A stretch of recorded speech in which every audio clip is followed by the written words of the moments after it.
Hi there. Hey, good evening. Good evening, everyone. Hello. Good evening. Hello, Awesome. everybody. Hey, so tonight it's number 44, guys. It's amazing. 44. 44 Can't believe already. we've been That's doing this for so long. Crazy. that is 44 weeks.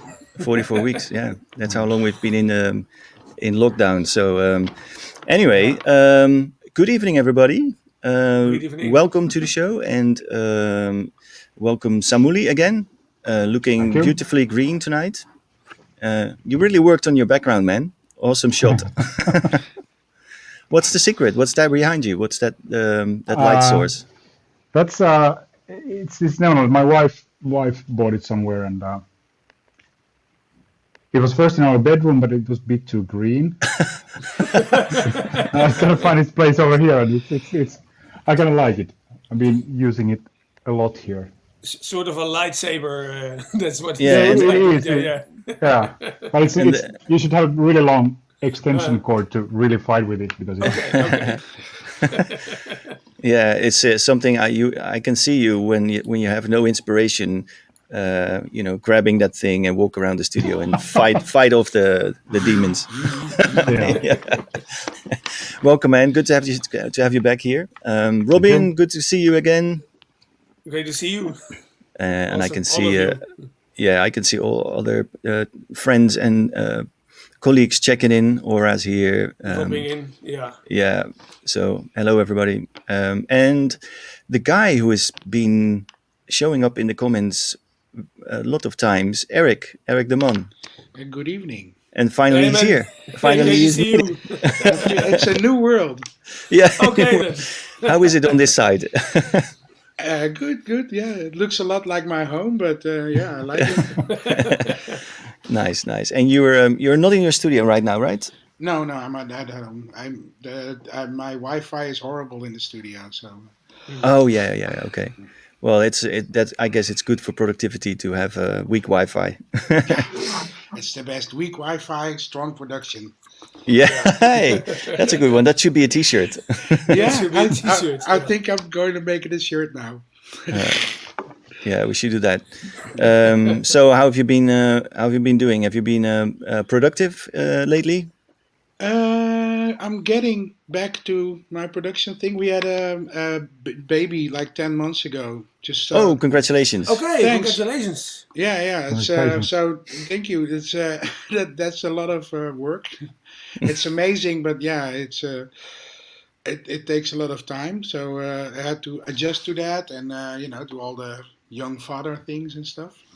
And I'm getting back to I'm getting back to working outside the box in my studio, and I bought some stuff, and I'm Okay, well, I mean, slowly getting into that. you can't just say these things on no Twillers, man. I bought some Okay, stuff. I I bought some bought some stuff. stuff. Yeah. What did you buy? What did you Yeah, buy? exactly. Well, it was my birthday in December, and my Okay. friends got me a Mini Logue XD, Oh, Oh, and nice. then nice. which is I love it because it's open source, and I see all these things where you can make it an FM synth and whatever. So that sounds nice. And but they even had more money, and I wanted to invest in my studio, so I also got a Electron Cycles, Mhm. which is I love it, and I bought myself Medusa by Polyant and Dreadbox. Oh yeah, Oh, yeah, yeah. nice. Okay. Cool. And And how have you been getting on with the new toys? it's like when I started using synths, it's like I push buttons and the sound disappears, and it's like it's quite a learning curve, and because it's so many machines at the same time, But Mhm. I'm slowly getting the hang of it. I love the cycles. That's very hands-on machine, and the Dreadbox. I still have it here at home. I had it in my studio, but I took it home. It's like no, I have to learn this instrument first because it's it's quite complex as it were, and it feels like it's an instrument you need to learn to Mm. Mhm. actually get to know, and so that's my little side project right now. That sounds good. I mean, is that usually your strategy? If you have a new piece of gear, you keep it at home and try to understand it fully before you take it to the studio. Because to Not be at honest, all. I don't. No, I no, just no, put it no. there and I'll just start. I don't even read the manual. I just start working on it and see what happens. You know.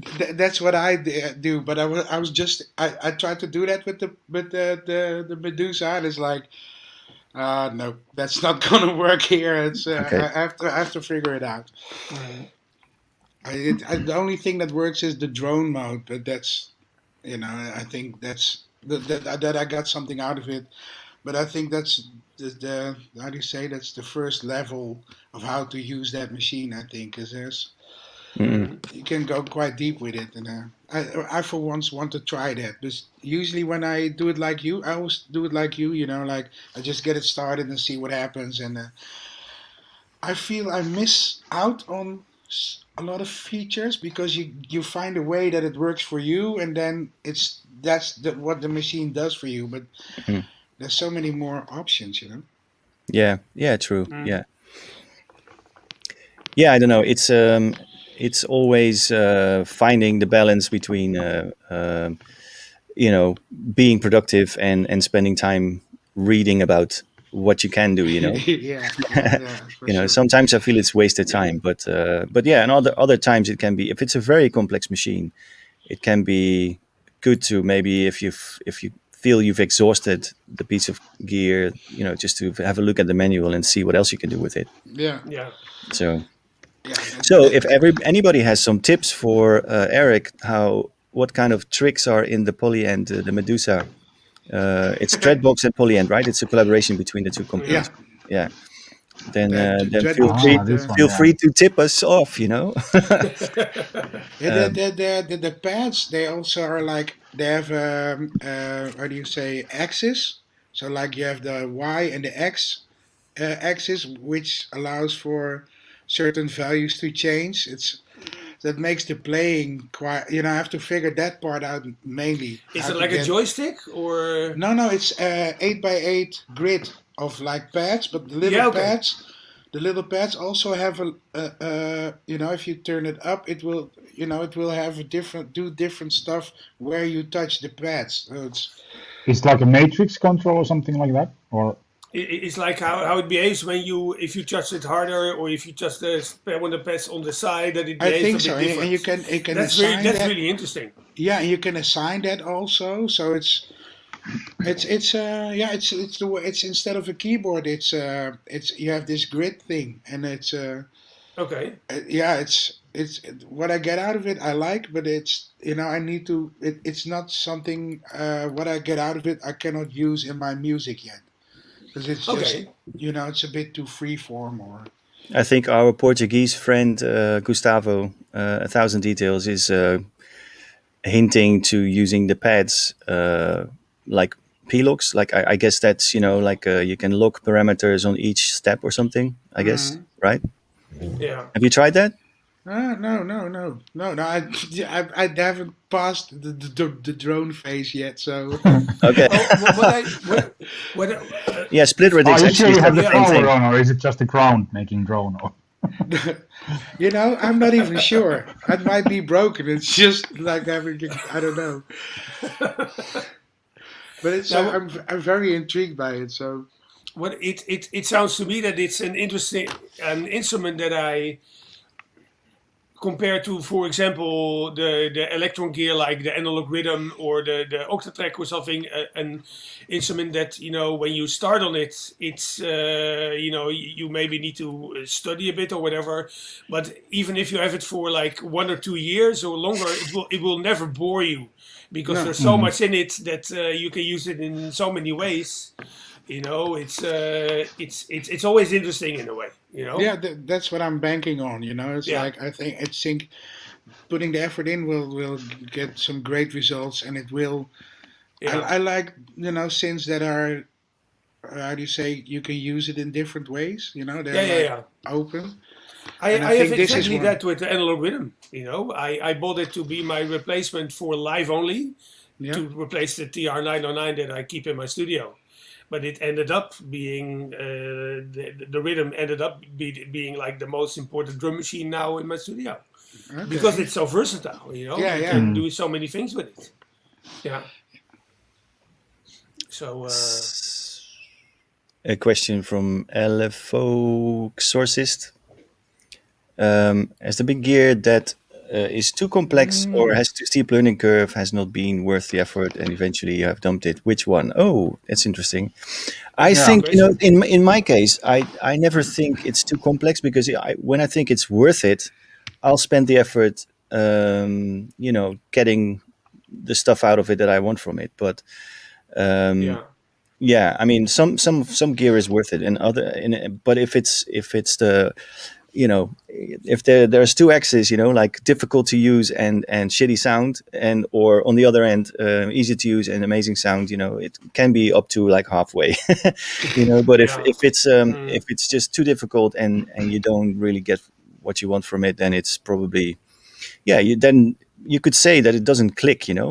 With some pieces of gear, you have a click, and it's kind of made for you. You know what to do with it. You get along with it really well, and other pieces of gear that other people might be, very happy with working, but it could just not be your style of working or something. It could not, something that doesn't really is adopted to your workflow or whatever.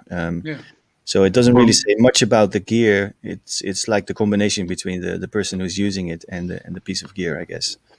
For me, that machine was definitely Octatrack.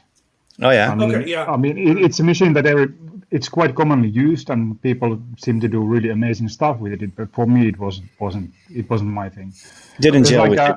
No, I mean, it's great, and it's flexible, and you can do many things with it. But that's probably the problem for me with it, because you can do so many different things with it.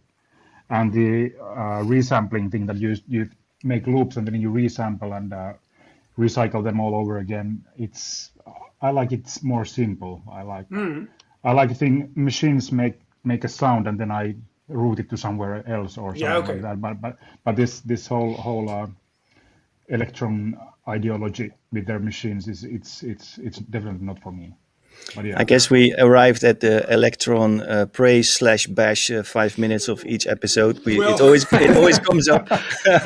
Yeah, that is true.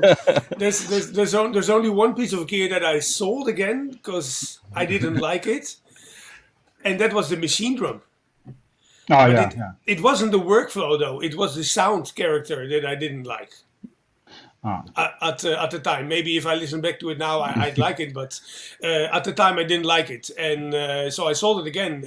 I sold it, and then some years later I got the analog rhythm, and I fell in love with analog rhythm. So it's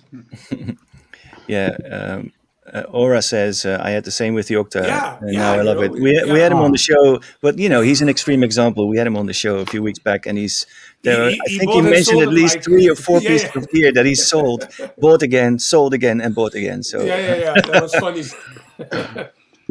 I'm thinking, but I couldn't name one, to be honest. I have a Sculpt by Modal Electronics.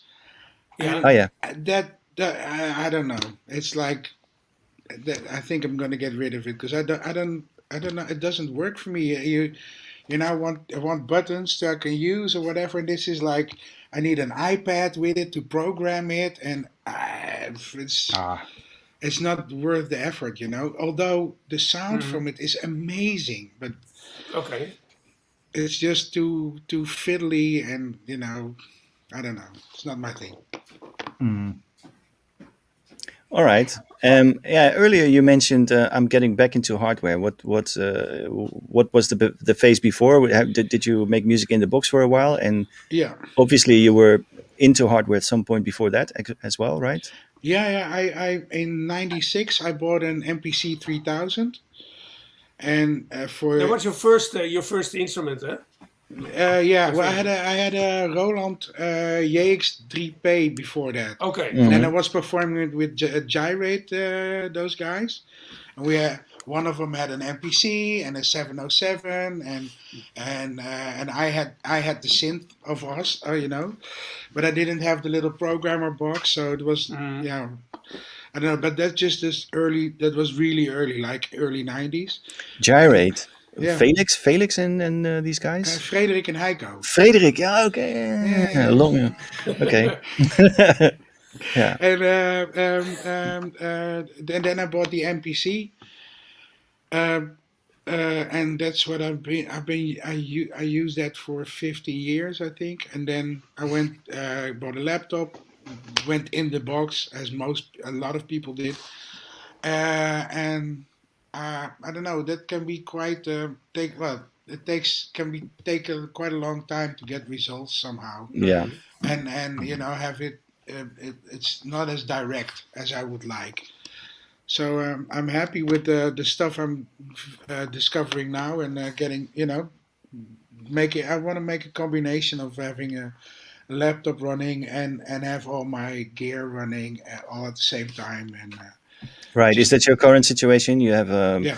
you multi-track your hardware basically, and then kind of Yeah, mix it in the box. Yeah, yeah, and everybody seems to be doing that these days. Yeah.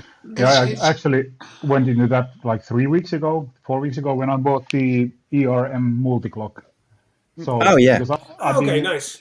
I've been using Circlone as a sequencer for a long time, and I've been doing everything with hardware basically, and using Logic as a multi-tracker, but doing overdubs or something in sync was always really difficult and challenging. But now with the multi-clock, it's super simple, and everything I can do multi-tracking, like not at the same time, but record stuff over and over again on top. So that is problem that I had for I don't know 10 years, and now it's Yeah. solved. So basically, you use the clock to compensate for the latency when you're Yeah, overdubbing. I'm using Logic or Ableton as a master clock, and then it sends it to multi-clock, and then I divide it from there to different machines, to modular and Circlone and everywhere else. So everything is in sync with the computer, and that's beautiful. Yeah. Yeah. Yeah. These clocks are great because I have one which lets you also. There's 4 channels of clock basically, and you Yeah, can fine tune each channel. So if you have some old piece of hardware that has a like an 80s yeah. MIDI interface inside, and it just runs a little bit too late, or it's sloppy or whatever, you can just adjust it and make it rock solid on whatever else is going on, which is great. Uh, and you can also, because the fourth channel, they also have their own shuffle, so you can Yeah, make it like really experimental. yeah, Okay. yeah, exactly. Yeah, Okay. yeah. Mine does that too. It's like you can double time, half time per Right, channel. Cheers, I guess that means, right? It's good evening in Finnish. Okay. oh, good evening. Okay. But yeah, if recording hardware is your thing, a clock, it's always a bit weird to spend money on things that don't make sound, But Yeah. if you think about it, a clock that solves all these problems is just making your life so much easier. I don't know what's the problem with like because I can hook up Circlone with my laptop with USB cable, but it's absolutely impossible to have that like stable connection with USB. I don't know why. There's a lot of is it with feature with and Ableton or Ableton and Logic, it just doesn't work. okay? It keeps on Yes, for dropping off, USB and to computer. Yeah. yeah. Well, maybe we should ask our our Circlone expert in the comments, Split Radix. What's up with that? He might know. Yeah. He might know. I also on the Circlone forums there's a recommendation that you should use a ACME or a multi-clock kind of a device in between, so Okay. you Okay, can get it working well. Okay. What's the right. now there? Okay, question from Niels. Hey Niels, what's up? Do you fine tune the clock by ear or by the look in the grid on your DAW? I don't know who the question is for, but let's say Samuli, what do you do? Is it? By Yeah, ear, I absolutely. would say Yeah, so too. Yeah, yeah. yeah. There's a question from I suppose Matti from Morphology, right? Or is it somebody else, Turun Matti? I don't know. Which one do you mean? This one? Let's see. Yeah, this one. Okay. One thing with those multi ERM multi-clocks on Sync 24, there's a lag on the very first bar that happens on MIDI to Sync 24 Ah, conversion. I know. Uh, I haven't noticed one because it's usually it runs like 2 bars before it. Yeah, it's got a pre-roll, right? Yeah, yeah, So let me get it right. You feed it like an audio signal from your DAW, I guess, yeah, like a pulse or yeah. something, and then it receives the pulse and it calculates Yeah, the tempo and it generates MIDI clock from it. there's a plugin like VST or AU plugin for multiclock, and then you just use one virtual channel for that, and then it sends, and you can choose the rhythm signature on that plugin directly, and it sends this signal straight forward. Right, It's not just you put a bongo drum on one channel. It's not like that. It's fully automated, right. yeah, and yeah. yeah, Well, I use mine with an audio signal. So there's an yeah, audio track. There's a plugin available for the one I use, but yeah. I use it. I just use a looped pulse basically. And the good thing about Mm. that is that you can also edit your clock in your DAW basically. So you can do weird things with clock by just Oh editing yeah, yeah, yeah, the yeah, audio yeah. file. Yeah, That's true. yeah, That is been something I'm having fun with sometimes. But yeah, other than that, it works identically. So you feed it an audio channel and it generates clock from it, and then it spits out very stable clock over all the channels. DIN sync and Mm. MIDI and even analog clock. I don't know in the case of the ERM that's the same, but Yeah, it does. Yeah, you yeah, can basically run your entire studio off of these clocks. easily. Well, for me, obviously, Circlone already runs pretty much the whole studio, but the problem has always been the sync between the DAW and Circlone. So Right. yeah, but you could also use now just computer and multi-clock as the main thing. mm. Yeah. Let's see if Yeah, interesting. Split Radix came back with about the Circlone sync issue. Ah, Oh, here we go. I never send MIDI clock from the Circlone to a computer. Ah, okay. actually, I was meaning the otherwise around. I think you Other mean way the other way around. around. So Yeah, you're slaving Yeah, the Circlone off from of your DAW. yeah. Yeah, okay. That's the I would say the only flaw that I've come up with Circlone so far. Yeah. yeah. But Oh But man, I've been having so much fun with it lately. I've been slowly getting into it because it's a very deep machine, and mm, because my thing is just like recording hardware and then just use your in my case Ableton as a multi-track recorder. mm, So I basically have everything running on its own internal sequencer. If I have a drum machine, it runs on its own sequencer, yeah, and it's just like a live, sort of like a live setup, But I've been integrating the Circle more and more, and man, you can get from a really simple pattern to like entirely crazy stuff in a few steps. It's just amazing. absolutely. Yeah.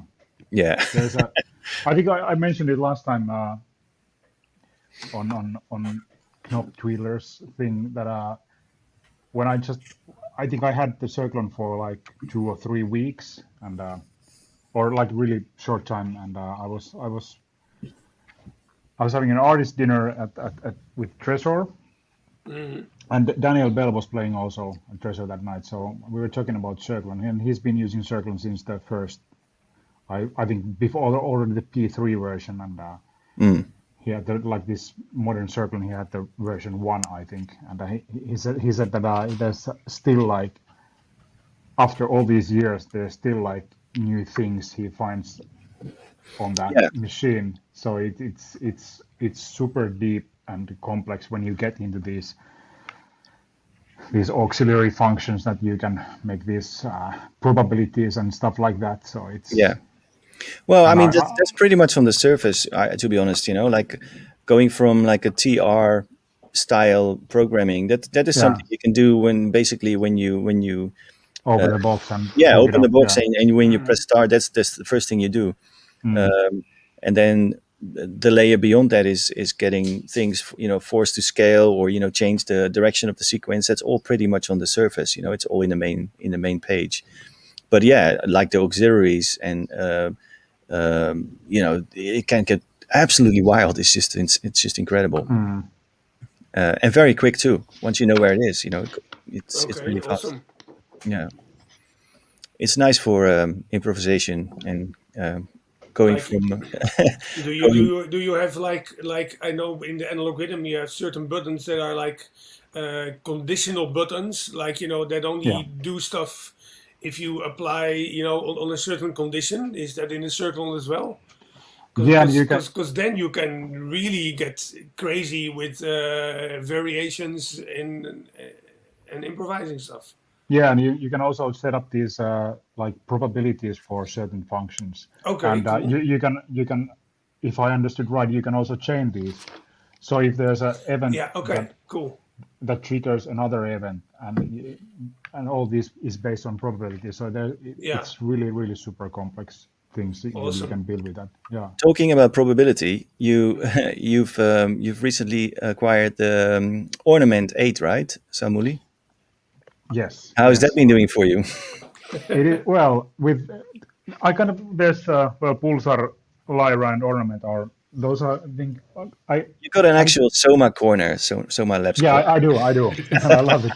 It's although you can, for example, Pulsar 23, you can hook up with MIDI or external CV or with everything, but still, for some reason tend to return this setup that I have only these Soma machines, and the Ornament 8 as a sequencer is so different compared to,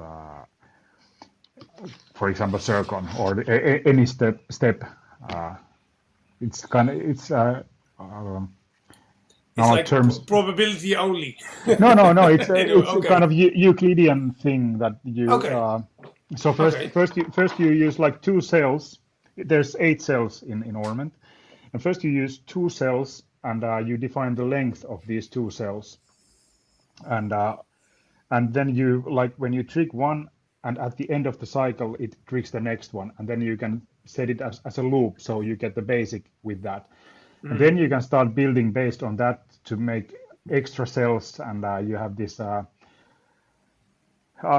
There's a really good videos on Soma Laboratories YouTube channel where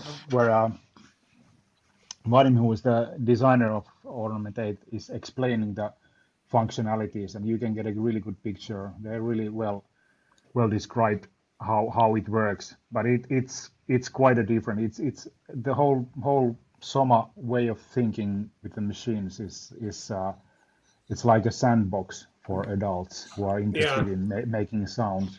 I think Pulsar is because it has a MIDI in, so you can actually hook it up with any known MIDI configuration. So it's one of the most sort of normal ones of the machines, but the Lyra 8 and Ornament 8 they are quite different, and it's Well, really I have the Lyra 8 here, and yeah yeah I know that with the ornament I could order a strip that I can put on yeah the yeah trigger things on the Lyra and then yeah trigger it like that. Yeah. yeah, and I also have that, and this now it's I bought the Lyra the Ornament 8 because of that thing that I can have some kind of control over Lyra with Circlone, because you can send a CV from Circlone to Ornament that tricks the Lyra 8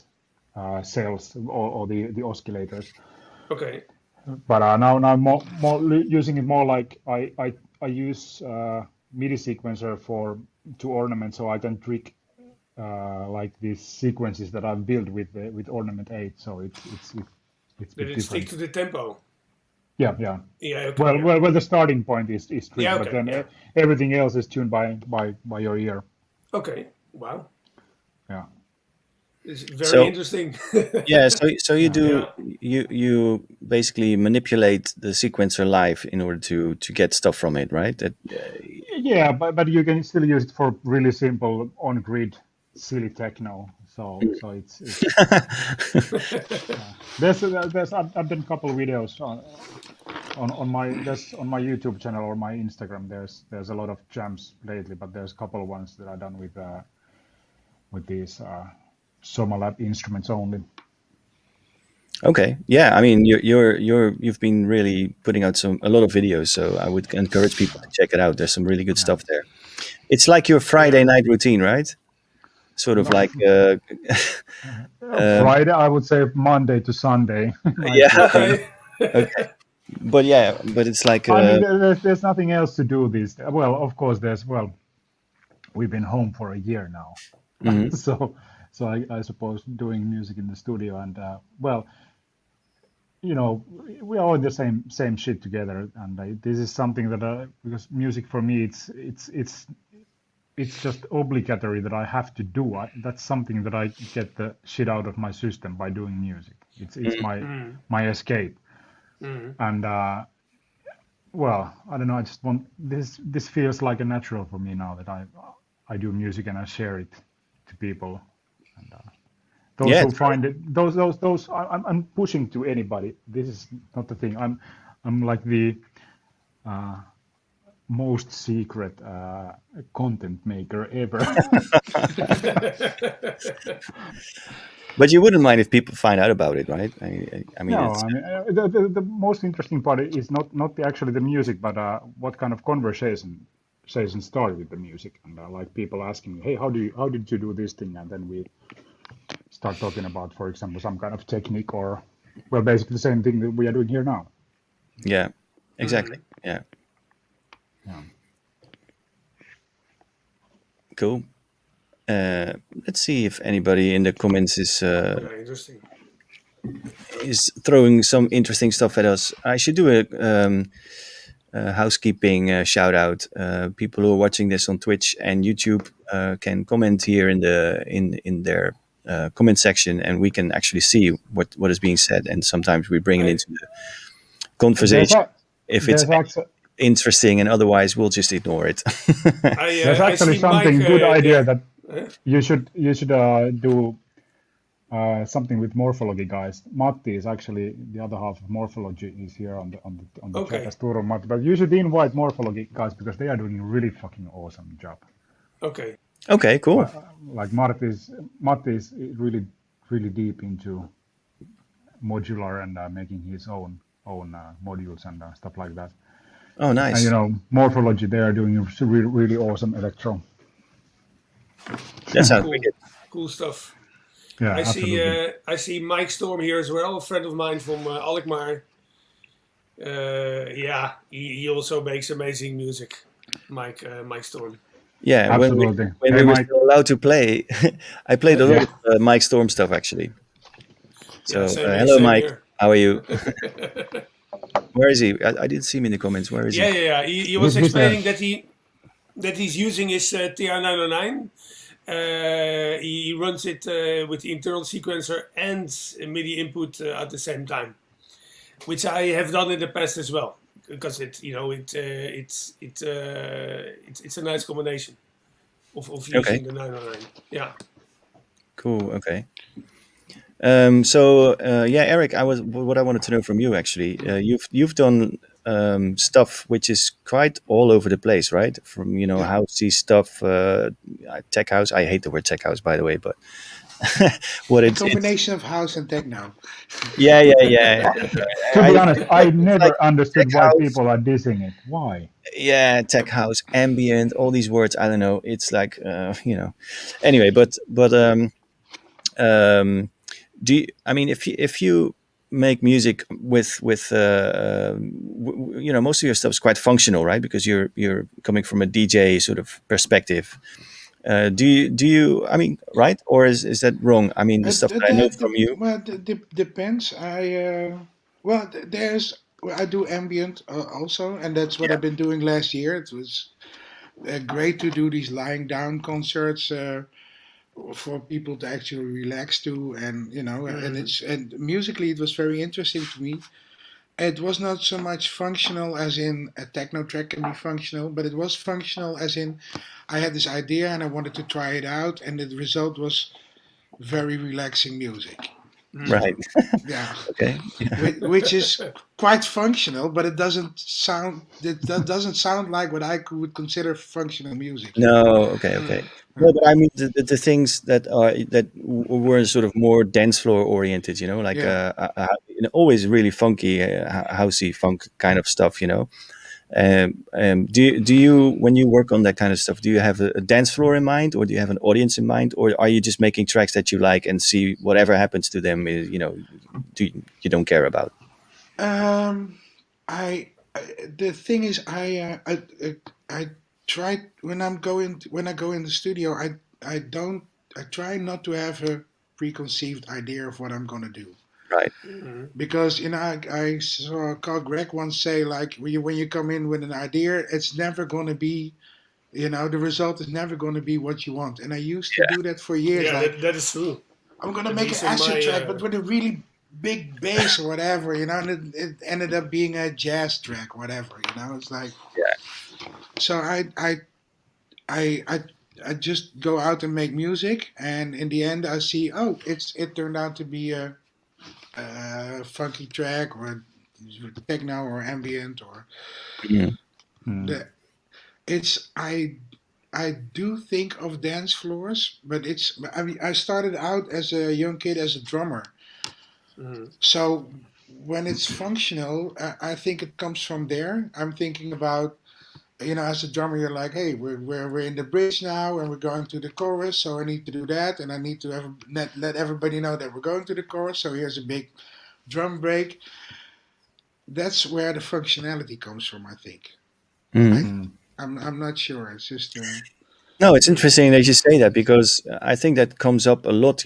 With we speak to a lot of people who aspire to make techno or house or dance floor tracks or whatever, and they kind of get stuck at various points along the process, and every time it seems that the reason why is that they have this they're really focusing on the end goal all the time, so they basically put this funnel in front of them, like it can only end up there. This is the yeah. only outcome, the only possible outcome, or the only desired outcome, basically.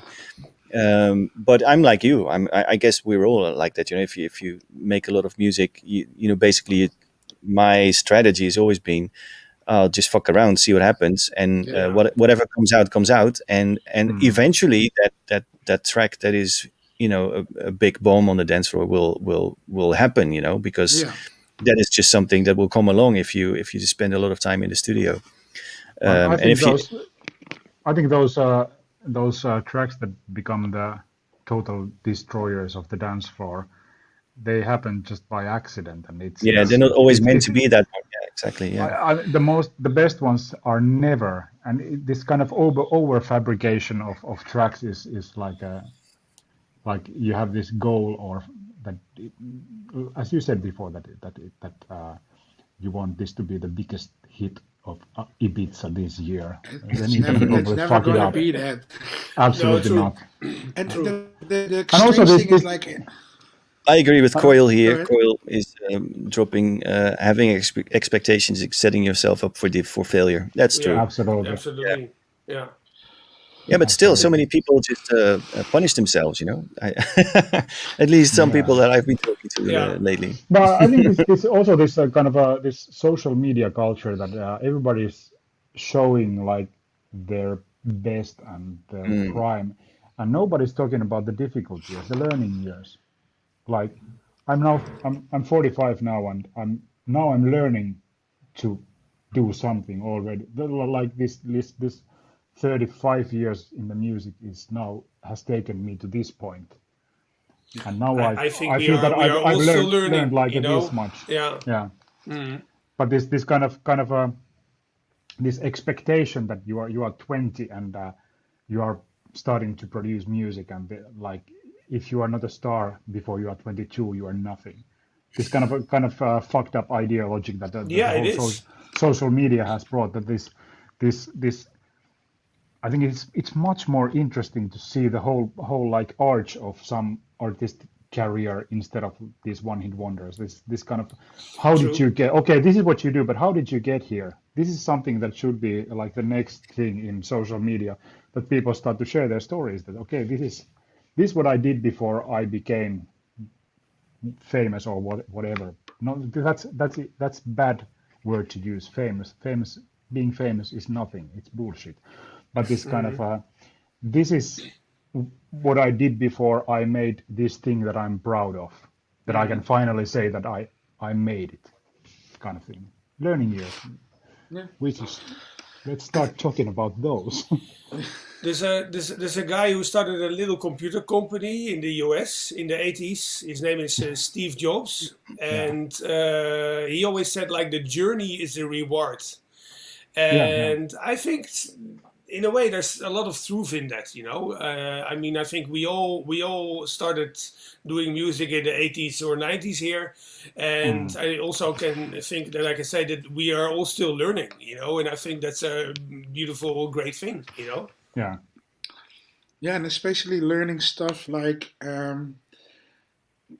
because I'm all over the place. I learned that if I can limit my instruments that I use for a Mm. Mm, certain project, I don't have to because I find it quite annoying to have like three ideas in my head going while I'm working on one track, and that happens a Mm. lot, you know.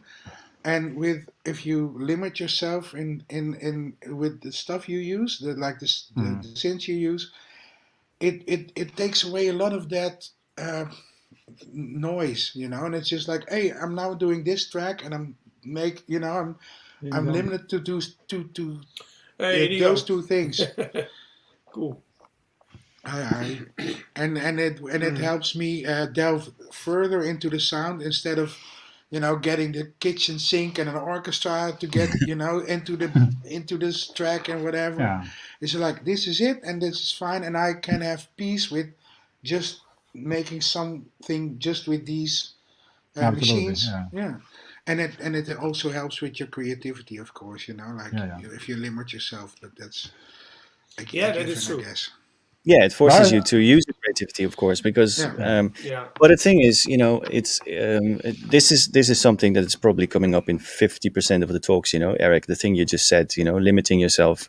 I think Yeah. it's just a really important thing um, to make the effort rather than taking the easiest way out all the time by Mm, inserting another plugin or adding more reverb or Yeah.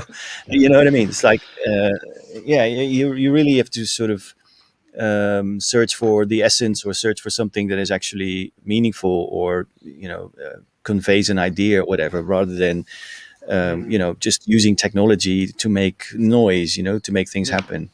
Or to mm. So make it a so better limiting track. yourself is limiting yourself is probably the best strategy for anything in the studio. Yeah. Just Yeah. yeah. I think this limiting thing got me in the first place. Well, originally I was doing music with synthesizers and then moving to do everything in the box. But the endless possibilities of the box was like it was too much, so that's why I switched Yeah, back to because you can synthesizers. always edit it again depending on your mood. Yeah, yeah, So yeah, it's yeah, ne- of so course, it's never yeah, finished in a way, yeah, Yeah, you I know. think absolutely. that's even might even be a more worse for your inspiration and productivity. The fact that you can redo it all the time. Yeah. Because I remember when I had my MPC, it was like I wanted to make a track. It was like did it live. I had like Yeah, bam, bam, maybe a bam, song and then structure going, like the mm, song thing in the MPC where you have like all the sequences. But then it was like, oh, I have to turn the filter here and it needs to be at that point there.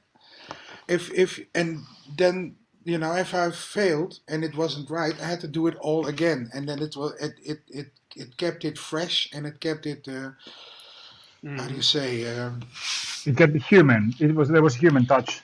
yeah, and you get the energy, like you said, like big Mm. dance floor hits. Like I believe for that great songs are usually written on a napkin in 3 minutes. Mm. Like yeah, I heard that Bruce Springsteen, he wrote his biggest hits literally on a napkin. It's like, and it was there, and that was the moment, and the closer you stay to that energy, that will be conveyed in the music, I think. So Yeah, very true. Yeah. Yeah. and Yeah. we're not doing it ever again. And it for me it doesn't work. I find. Yeah, yeah, but all the other stuff that you sometimes end up doing, like building a sound bank, or like all these sort of studio admin jobs, as I call them, Yeah. or exploring a synth, Yeah. exploring a Yeah. synth, or Yeah. just uh, endlessly tweaking sound in to get like the 50th version of one track. I mean, it's all useless if you look back, but still, it's part of the process to finally get where you want. But I agree, it's I mean, what I always say is, any time in the studio is never wasted. You're always learning something, you're always making progression in some way, somehow. Yeah. And Nothing if, is Yeah. wasted. Well, if you record a session with you, Eddie, and not having the plugins on for the recording, then it's wasted time for sure. But Yeah. Okay.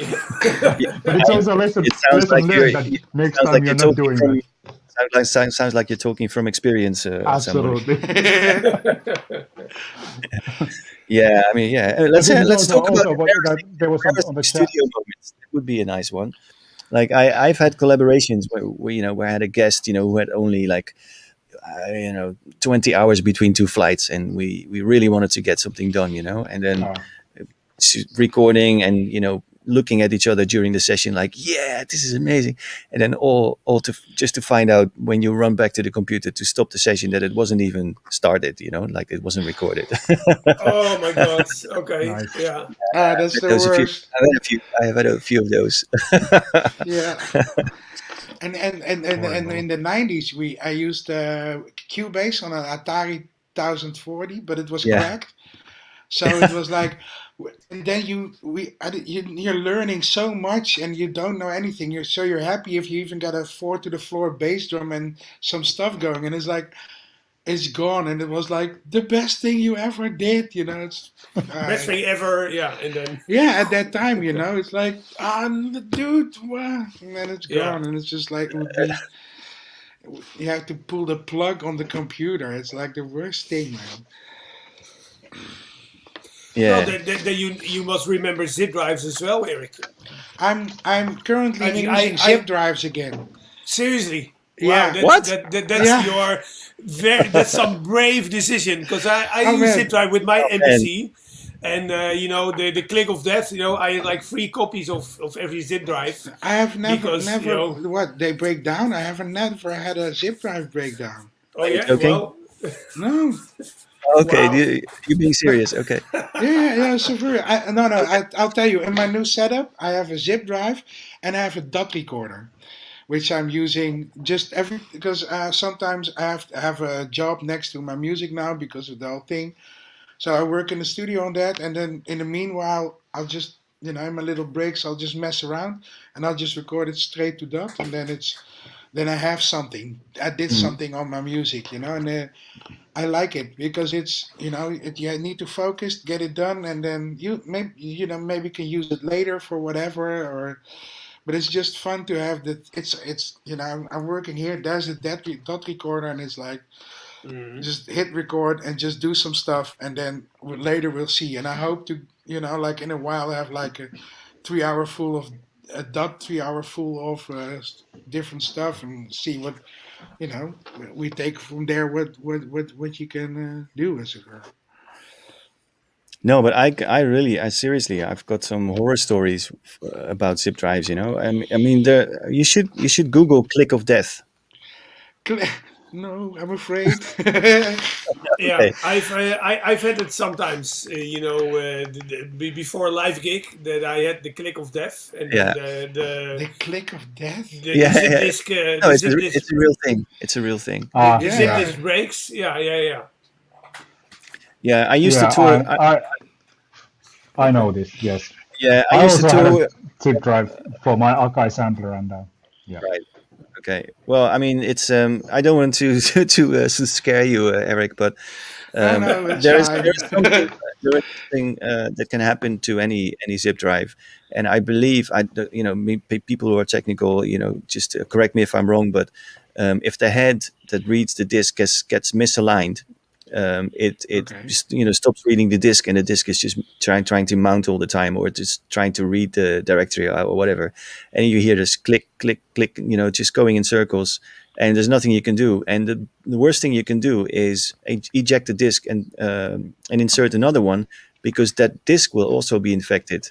Somehow the magnetic information gets misaligned as well. So you can Yeah. actually spread the click of death by Yeah. infected disks. So once you get one disk which has a click of death, One of the worst it spreads viruses. over all your Yeah, zip yeah. drives. What?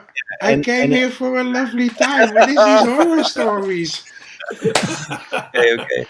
Anyway, but yeah, it's I bought like 20 zip drives of the Dutch eBay when I was using them to tour. I toured with two machines who that relied on data from zip drives, Okay. and I was actually hot swapping them during the gig when they stopped working. At the last two gigs that I did with that setup was like I was hot swapping SCSI and shit like that. And like you're not supposed to do that, but that was just the only way to save the gig.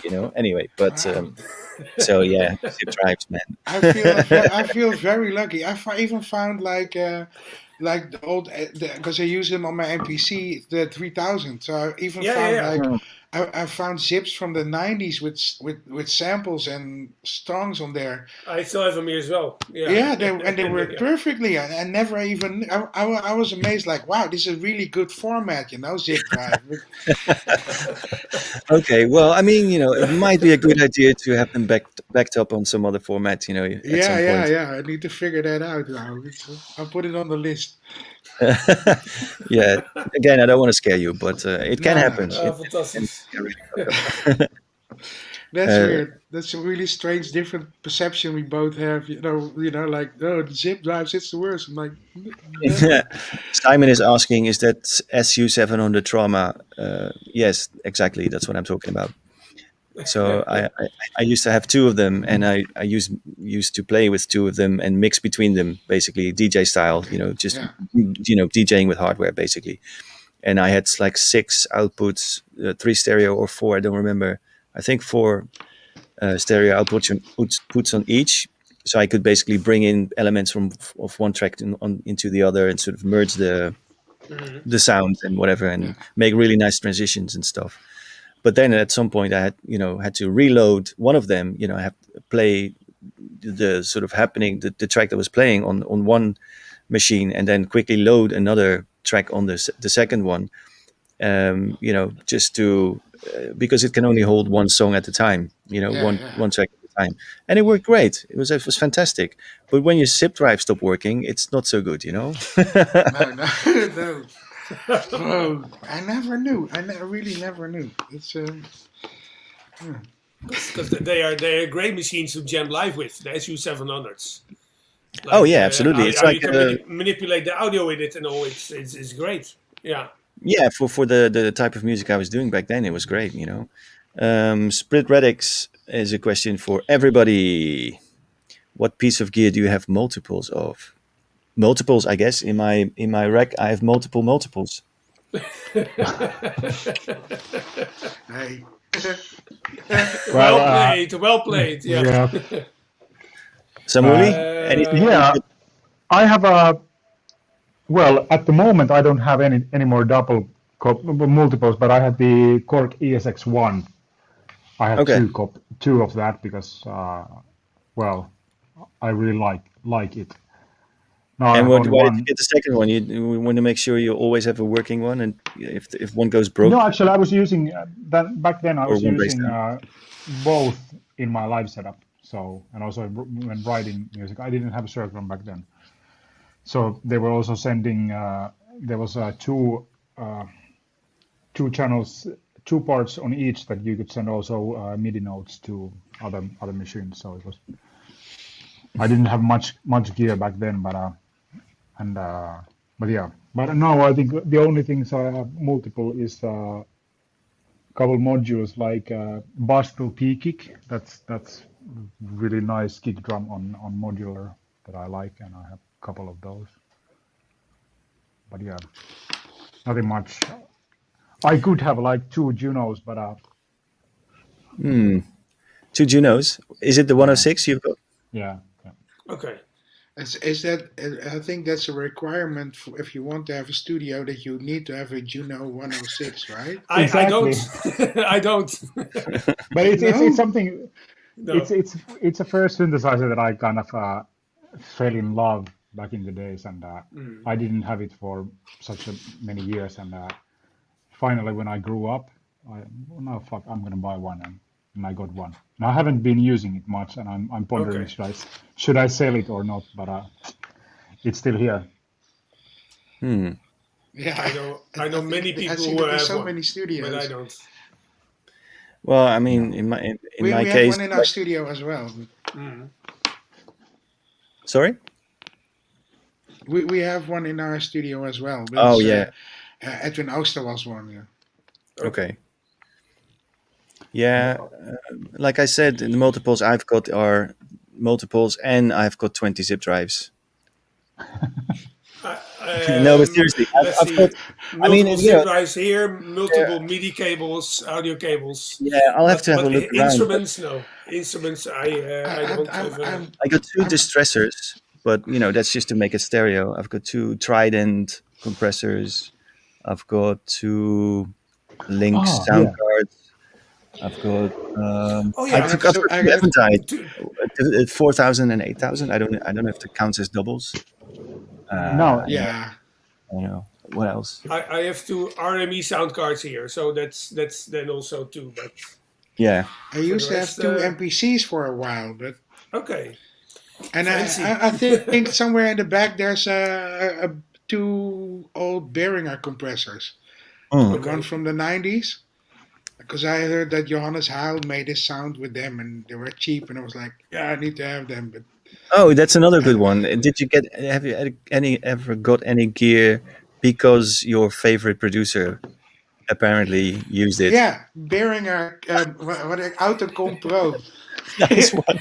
Yeah, wow. but Okay, because you could do the thing with the kick, I think, where it's like pumping or not, and then you add it, and it will have the body of the kick to it. Like I don't know. It's I never used it the way he used it. I think, and but then I didn't understand compression, and so I don't know Oh, what happened. I think what he means, or what the trick is, parallel compression. So you have like the Yeah, original going, and then a sort of distorted, really, sort of squashed version, yeah. but the original is still playing. Yeah, that's a trick yeah, that I used in the '90s a lot.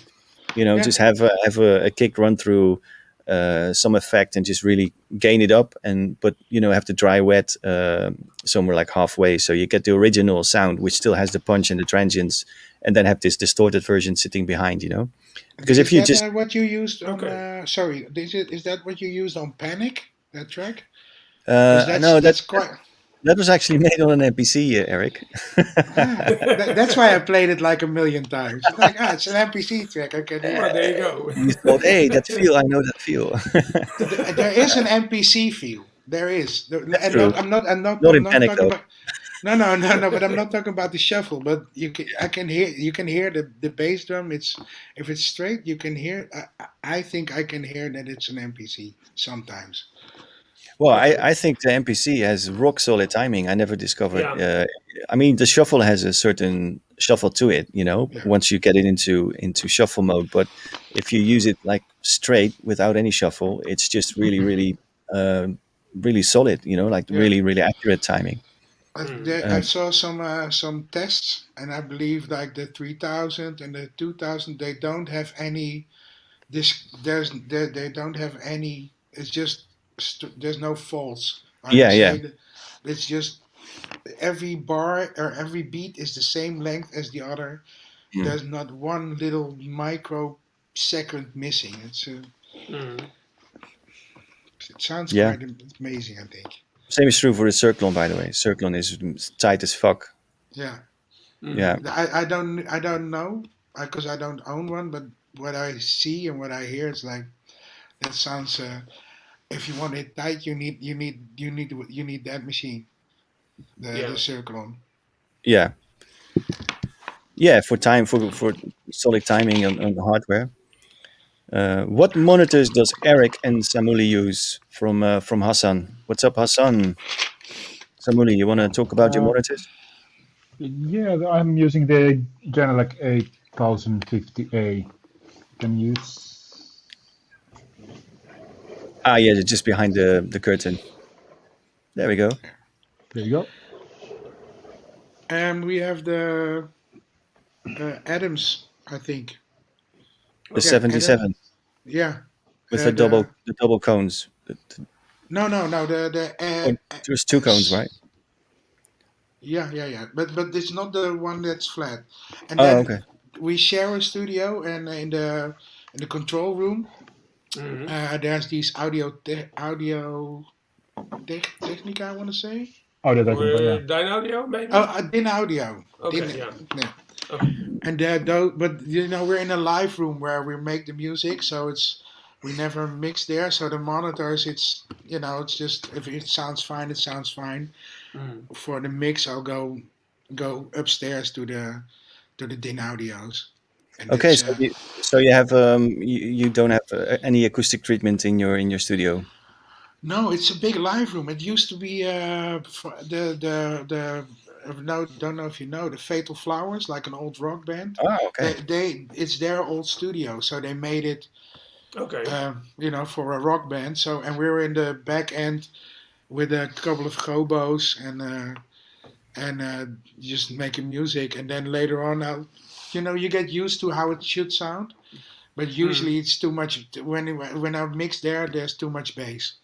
Okay. So yeah, I'll go to the din audio ones and then, I'll just tweak. And there's a subwoofer there, so that works better. That sounds like an amazing space. So it's a live room. I mean, it's probably I'd never. Yeah, would love to visit sometime. But it Yeah, come sounds like a over. very yeah, sounds like a very vibey room.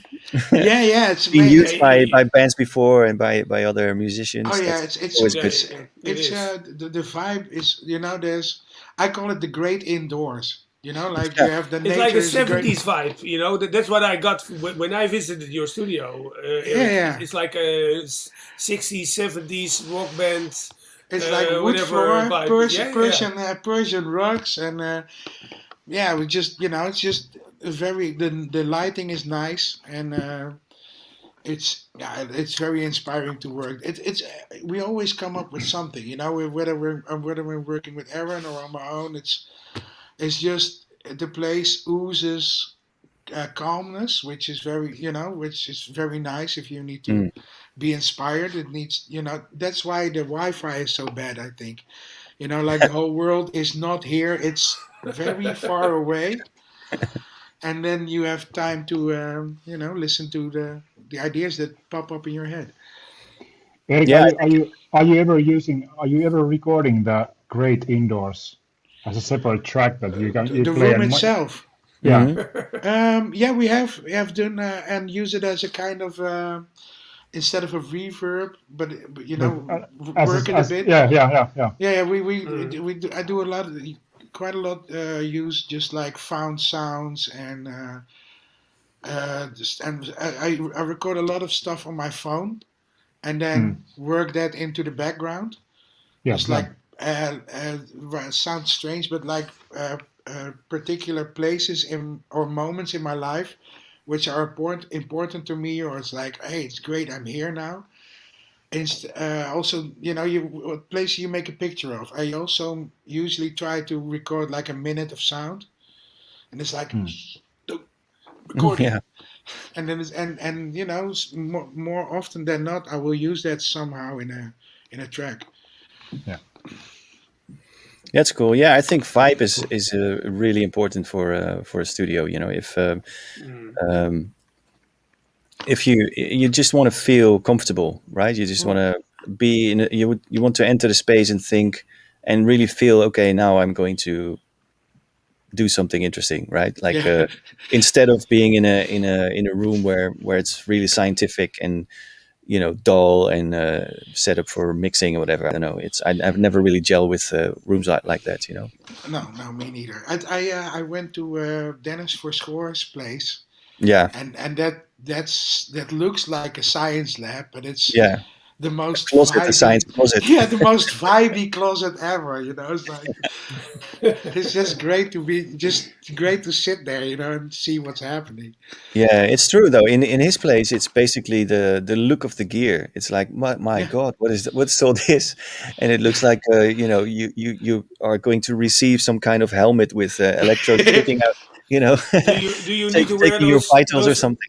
those white overcoats as well? Those white lab coats, with that pens would be pens in the. advised. Yes, Okay, yeah. and I want my house to be like Brûle and Kier green. I would love that. Oh, that color is so amazing. I know. Yes, Yeah, it looks like it's a color pistachio. that looks, yeah, Yeah, but yeah, it has also that old look, without it being, even if it's fresh painted, it's one of those colors that people don't use anymore. It's a color from the past, as it were. And yeah. Very it's true. Yeah, Yeah. yeah, yeah. It's an amazing color. Yeah, it's sort of like blue greenish, but it's very light. And yeah.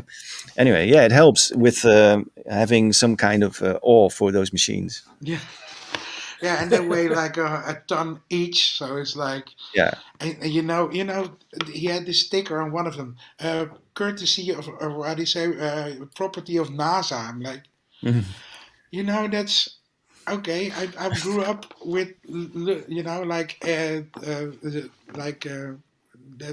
out, outer space. That's amazing stuff, and I'm really into it. And then he has a machine that's was built for NASA. That how can you not be inspired? Yeah, yeah. Somebody says the interior design is Hangout. Yeah, yeah, I think you could say that. Well, there you go. Yeah, Yeah, yeah. yeah, man. We're just lazy, 40 plus men, and who we all need like total vibe around us. Otherwise, we can't do shit. We can't Yeah, function. Yeah, yeah. Yeah, Otherwise, we can't function. we need the place come to on. smell nice and look nice, and the colors Yeah. got to be right. Otherwise, we just make shitty stuff. Yeah, Uh, Fantastic. okay, Yes, lesson all in the life. time. I think That's that's how I Camille, right? started. Yeah. Um, Camille, yeah. I think that's Camille. Yeah, lesson in life. Lessons Hey, in life. Camille. I wonder if hey, he's posting this from Spain or if he's still in our He- country. I think he's still here. I think. Okay. Hello, Camille. But You guys have any experience with the MPC live? that's how I It seems that played most for people more than 10 are years really. with the NPC. Okay. Yeah. Okay. Tell us about it. Well, that's how I started. My first instrument was an NPC, and I always was interested in playing live. Never DJing. I mean, even these days, I cannot even beat match. So I started playing live in somewhere in the '90s, and I started with an NPC. With let's see, my first setup was NPC, TR-909, Access Virus, TB-303 for the asset sounds, and big Yamaha mixer with compression and good EQ on it and everything. That's a That's how I decent started. setup, man. That's how I started playing live. Yeah. But NPC was the main sequencer for all of that. So everything was synced to the NPC. And I did that until Ableton came out with version 4, which was the first version that implemented MIDI. And then I switched to a hybrid setup. But before that, everything was NPC, like the main clock and everything. Yeah. yeah. I love the workflow of an NPC. Talking about, I was trying to bring in this thing. Ableton Live. We should definitely talk about this because it came out yesterday. Yes. I think Samuli is not a live user, but have you seen the new? Yeah, I'm using live. I have the Oh, you do. Okay. version 10 at the moment, 10 Suite or something like that, and Mhm. I've been using my live setup has been when I'm performing live. That setup has been changing during the years, and it's been switching from traveling with 50 kilos of gear to just one laptop and a small groove box. That's why I switched Yeah. as well. Yep. So, yeah, I'm interested in what's new in the Live 11 box, and most likely I'm gonna buy it. And Have you checked it out? Have you checked the new features? no, I haven't. I haven't. Okay. To be honest, I haven't had much time. I think there's quite some stuff that you might like, man. There's a lot of probability stuff in there now, Yeah. Oh, which is really nice, and some Yeah, new effects. absolutely. But I think the probability, and there's a new way of comping. So if you record hardware and like we do, I guess, like recording hardware and use live as a multi-track, you can sort of do new takes while it's looping, and it will just create a new track for each pass, and then you can fade between the takes and just sort of comp versions of something. So if you're doing something, That's amazing. yeah, if you, I mean, usually I would perform something, like real time, and if I'm not happy with it, I would just do it again. So yeah. in those cases, It makes it very fast. yeah, it Much makes it faster, faster yeah. to do multiple passes and choose the right one, or even assemble like the final pass from different takes or whatever. It looks like it's really, really fast and very intuitive. So it's something I would definitely use. And the probability stuff looks really good. This is I've been trying to figure out what would be the best option for me to, well, if I ever return to, or we ever return to this gig business thing that we had a year ago,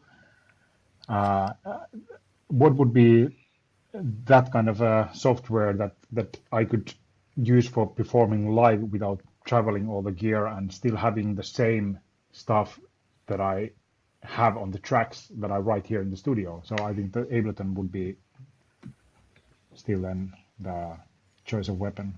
Is that something you want though? If you, For I mean, me, you, it you're, would definitely.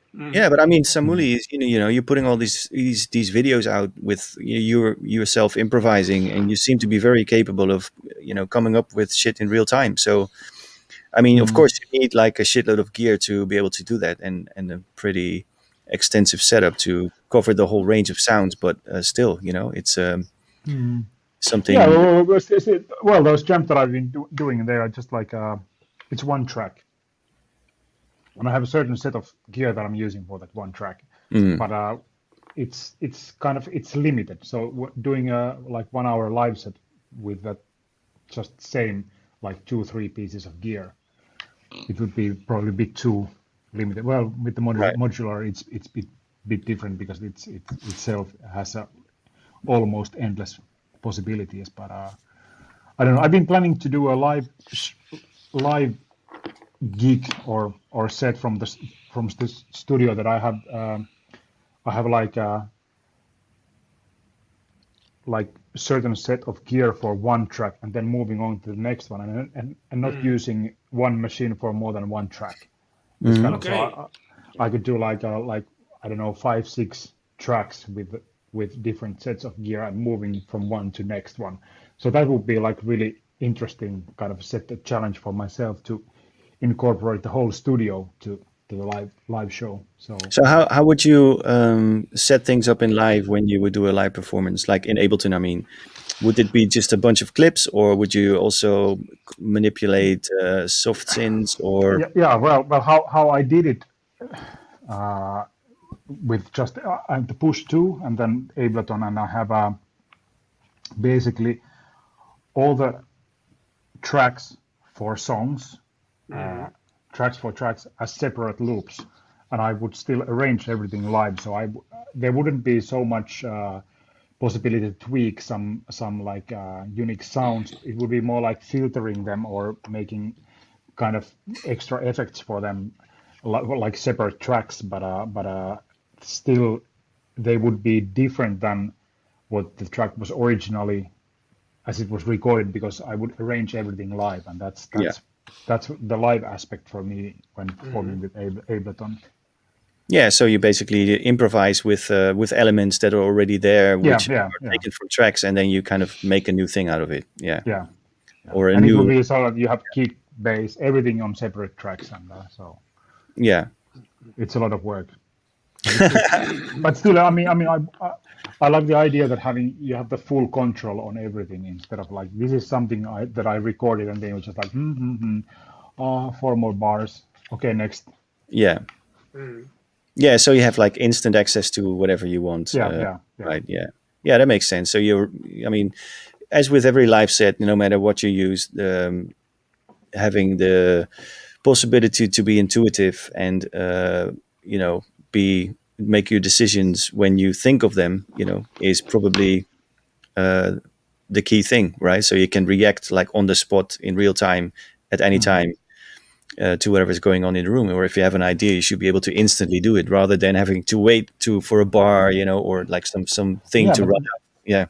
this is interesting. I can see that you also have a strong DJ background because this is what DJ would think. But if you're an artist and you're performing your music, you don't give a fuck about the room, how room is responding if you are playing your own music like in a concert or a show. In a way that it's not about this kind of boldness that you have as an artist that you are summoned to play in front of people.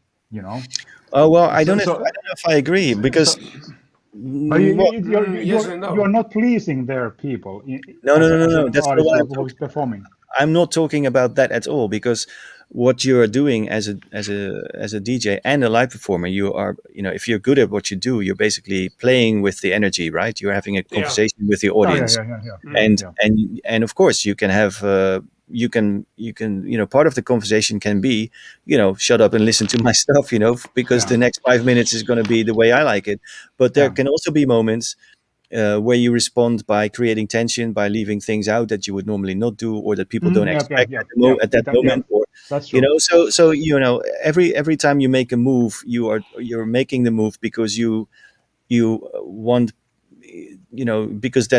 because you feel like it, or you want to create some tension in the room to trigger response. And I'm not talking about response like hands in the air, but you want Yeah, yeah, to play with the energy. You want to kind of steer the conversation, right? And in that sense, I'm saying you should have instant access, or at least have like a flexible enough setup to react, or to say the things you want to To be say able to, at the yeah. moment you want to Yeah. say them, You instead want of to having be to able to wait for express something to them. run out.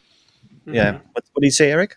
Yeah, I always find it when I do live. It's been a while, like Hmm. 20 years, but it's I always felt limited if I couldn't react like express what I wanted at that moment because I had to wait because if I would program it too much, it would feel like just playing a record. And if I had more freedom, then I could fail more, but I also could bring my energy into that moment, as it were.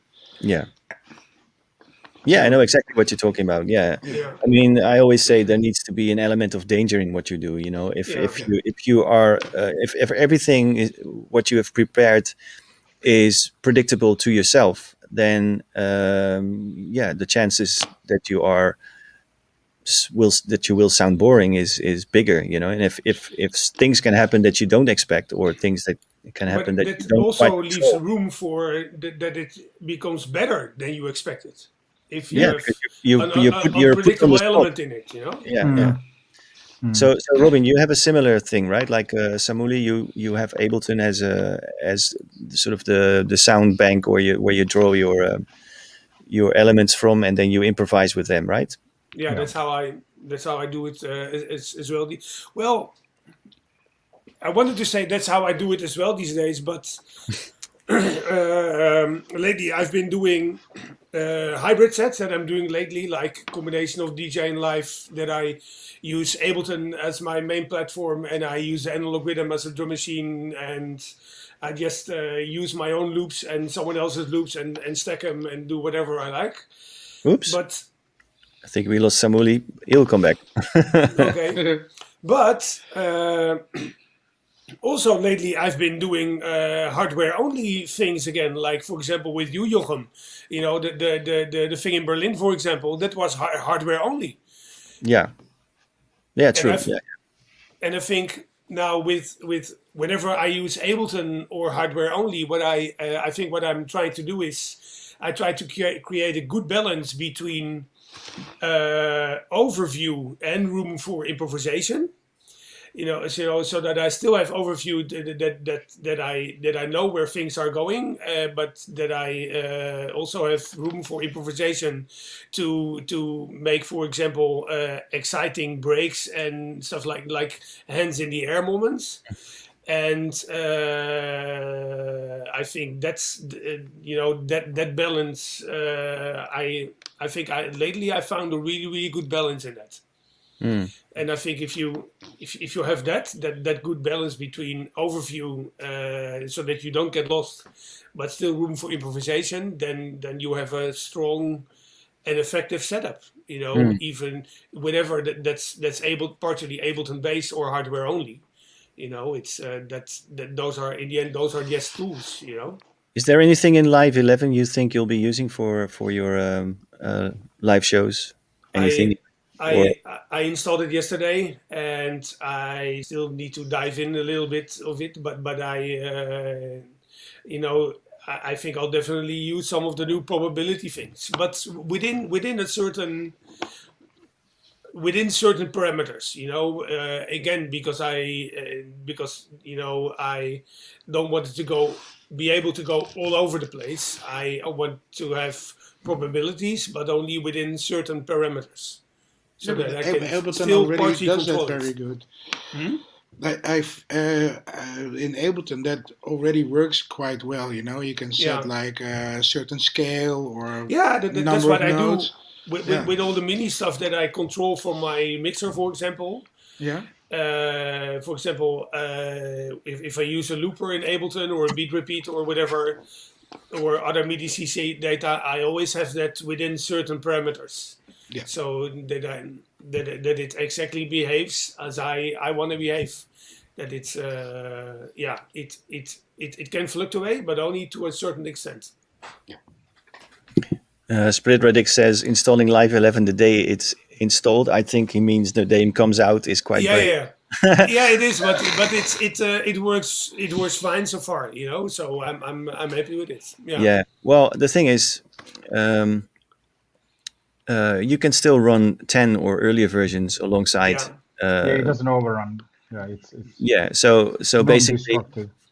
I've actually got 9, 10, and 11 installed at the moment because I get people in the studio who have 9, and I want to be compatible with whatever they do.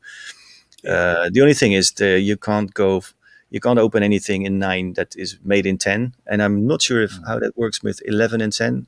Maybe Camille, if he's still around, he can tell us. I haven't. I mean, it's the easy other to way find around. out. It works anyways. Yeah. It's always backwards compatible, but I mean, if I don't know if you can open stuff in 10 that's been made in 11. I don't think so. You'll miss some. I don't think so either. I don't think it's probably the same as in between 9 and 10 because you're missing some of the stuff that is added in 11. Yeah. But I mean, you can just try the. Yeah, lessons like no. That's a decent answer. Thanks, Camille. No, I mean it's not necessary really because you can just learn to the new features in 11 if you're sure that you're doing something that doesn't need to be compatible with older versions, and if you want to slide into the new situation, you'll just keep on using the old version for a while, and then so all your old stuff is compatible with. Anyway, I think I have 9 and 10. I use, I have and I'm 10 very and much 11, in love with Ableton 10 still. So I think it's the first version that really I understand or works for me, or I don't know. It's 10. Yeah. Okay. I like that it's very easy for things to escalate. And somehow in 10 in a good way, you mean? Yeah. In 10 it's like, oh, I have to take it back, and with like, I don't know what's the thing, I forgot, some kind of reverb. It's like you have to be the outer spaces. I think you really need to be very careful, otherwise you have this feedback thing going. But it's Can you mention an example of how you get things to escalate in Ableton? I'm curious. Is it like stacking shit on top of each other and just see what happens? Do you like do brave stuff like instead of having like a sort of a logical producers kind of way of using the plugins and just throw stuff in and see what you can get? Sometimes I or sometimes it's just turn it all the knobs to full to max, see what happens. Yeah. No, it's Okay. I don't know. It's for instance, I like to do stuff with resonance a lot, Hmm. and then that before you know it, you're like it's feedback hell. It's nothing Yeah. nice, but it can be very, very. If you get it just right, it will. I love that the harmonics you get from using resonance and that kind of stuff. Mhm. So that's where it escalates. Where I don't know why it in 10 is easier. Maybe certain plugins that are it just that's what I found the last couple of years. Like, hey, it does that stuff. Yeah. Do you enable sends on returns, like, and send shit back to itself? That's when like in the 90s. That's I thought that's how you how you was able supposed to send a signal effect back on a channel. On an But actual hardware disk, you mean? yeah, yeah, Yeah, yeah, yeah. yeah, Mhm. yeah. So I didn't know, and it would be always be my space echo, and it would always just be on the edge of self oscillating and Yeah, distorting. It's like, okay, yeah. I did that a lot too, and it actually in hardware it's slightly more safe than doing it in software because the saturation of the circuits always Yeah. keeps it under control a little bit. You can yeah, still blow up your speakers or wreck your ears, but in software it's extra dangerous because it can just clip instantly yeah. and get out of hand really really quickly. Yeah. But No, it's no, fun. but Yeah, I You mean agree. sending auxiliary from On the return, box outside? Oh yeah, yeah, like sending the yeah. effect back on the return channel basically. I'm using that. Well, with UAD, it's quite easy. So you can set up with. Well, I have the Apollo 8 X8, so I have like quite a lot of stuff that I can send from that back to the uh, external hardware and then return back. But I always return it to the separate channels instead of like on return track, and so it's quite safe if you do it right, and there's not much of a possibility Yeah, to. I mean, Okay. if you take it easy, if you sort of Yeah, ease into it, then it's no problem at all. But I mean, yeah, if you by mistake have some channel muted and just open your auxiliary all the way and then unmute the channel, it can go like really crazy. But I'm using it all the time, to be honest, and yeah, and it's yeah. fun to use with. I mean, the traditional way is using it with delays. So you have if you have a delay coming back on a channel, a return channel usually doesn't have EQ or maybe very limited EQ. But if you just return it to an actual full channel strip, Mm, you can do that's how I amazing do it. things. Yeah, Yeah, exactly. You can do amazing things with coloring each pass of the delay in a certain way and mm, get really Okay. beautiful dubbed out stuff.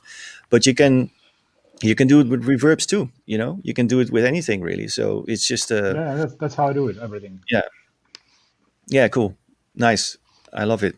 It's great. It is. It is. Yeah, I do it all the time too. Let me see if anything else is going on in the comments. People, I see uh, someone say that it's very useful for kick drums. Yeah, I know many people from the industrial hardcore scene that made like those gabber kick drums and industrial kick drums just by looping by using different various channels on a hardware mixer to just to stack it Ah, if you will, and then what? How does it work? Yeah, tell me. so Yeah, is it, Is it- it Robin? Is Is that you send from from channel strip to the next the same? So you are using it as multiple on yeah, hardware mixer. Ah, yeah, yeah, yeah, yeah. Is that yeah. how the Gabber gig was done in the Some first place? Well, I don't know if there's like a one One specific way, no. gabber kick. I thought it was like Boss BX series that did the Uh, thing. it was It just, could be, or any, 909 through a microphone amplifier. Yeah. Like, yeah, or just gain up the channel on any Yeah. desk. A lot of people Yeah. back then used the Mackie mixers or Yeah. cheap Soundcraft Yeah. mixers or whatever, and any desk that has a gain and an EQ you can get Yeah. you can get distorted sounds, right? I think there's no really one way to do it, but No, true. yeah, Mm. if you can overload it, then on anything that can be overloaded, you can create something like that. It can really revitalize like synth sounds. It's if you we have a little DI box, and then like a 106, we go into the DI, and that goes into the mic input, and just gain it up there. It's a totally new instrument almost. Yeah. Yeah. Yeah, or even Mike. I mean, in the old days, like when the Mini Moog and when these rock bands were taking Moog 55 systems and stuff like that, or Mini Moogs on stage, they were not using the line outs, but they were mic'd, from an amp. Mm. Wow. No, seriously. Yeah. I Okay. mean, Yeah. so those Minimo to an amp, and then the amp was being mic'd. Yeah. yeah, like a guitar, basically. Yeah. Yeah. Yeah. Yeah.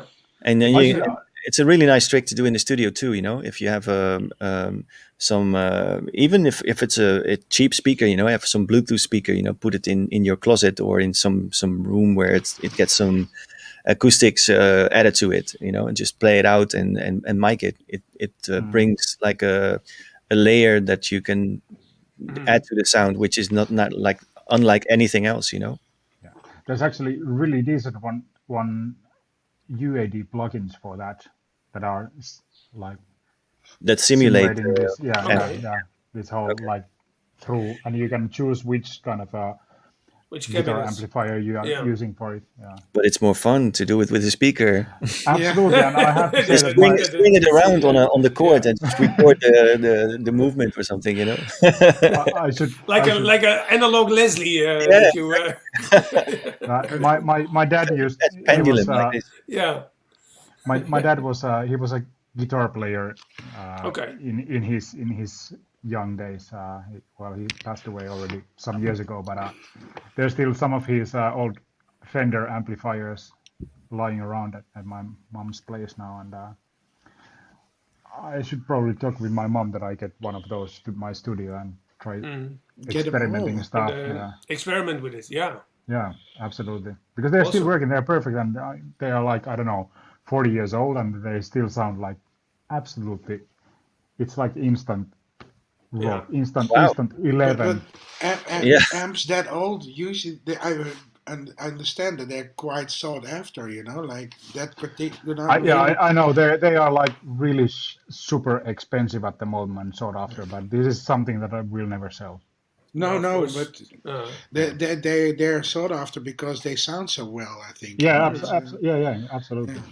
And they're built like a tank, yeah. and you can repair if something breaks up. You can repair it because they are so well built and they are old technique.